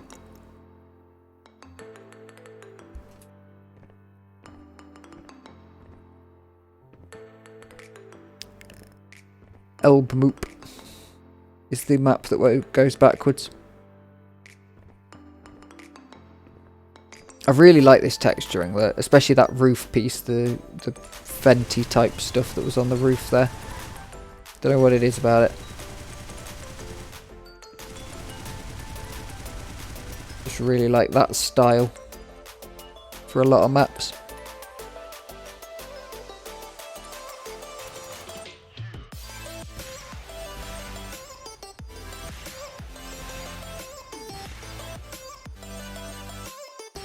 This is really weird for Riffo. Oh, there we go. Riffo always looks panicked in the way that he shoots his rockets, but that one, the ground rockets were all super smooth, super clean, super just look at the place where you're going to shoot, and then shoot where you need to shoot.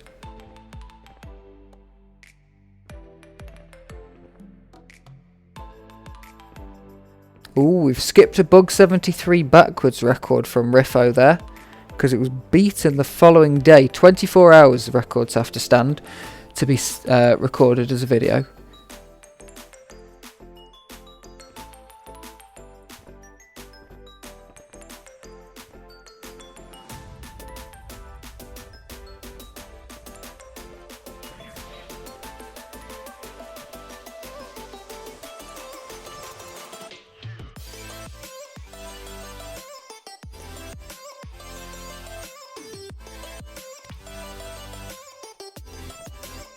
Oh, we've skipped two. Skipped a cool M1 record from Spoos. And a Rat 100 record from WHT. Unless it comes in a different order. Could come through as a different order, but I think it's going to be skipped. Because later on the same day, we had... yeah, just under 24 hours later, actually. About an hour and a half under 24 hours later. Someone else is going to take that record.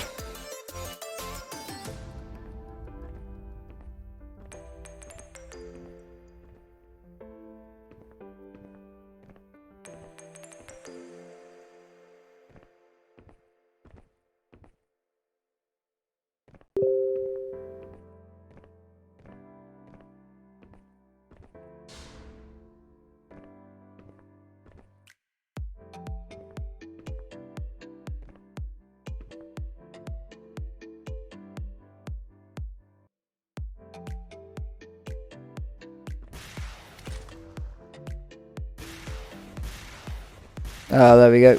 We're going to get that Bug 73 record. So Riffo gets his skipped, but then WHT is going to get his Rat 100 skipped by Riffo. So they go back and forth on 2 different maps. This is what I was looking for. This is what I was looking for. Unfortunately, we don't actually get to see the records go back and forth. But this is the sort of thing I've really been looking for with these records.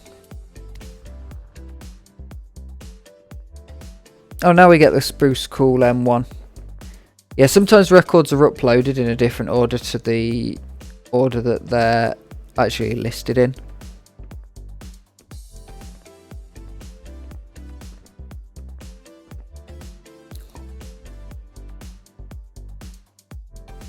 Because I just get them listed in the times that they were set. Wait, are we at the end of the... Oh! So we're not going to see that. So those are going to have to wait until next month. I'm surprised by that, because actually they're all on... There is 10 records there. Oh well. That's the end of that list. September World Records. They're all there.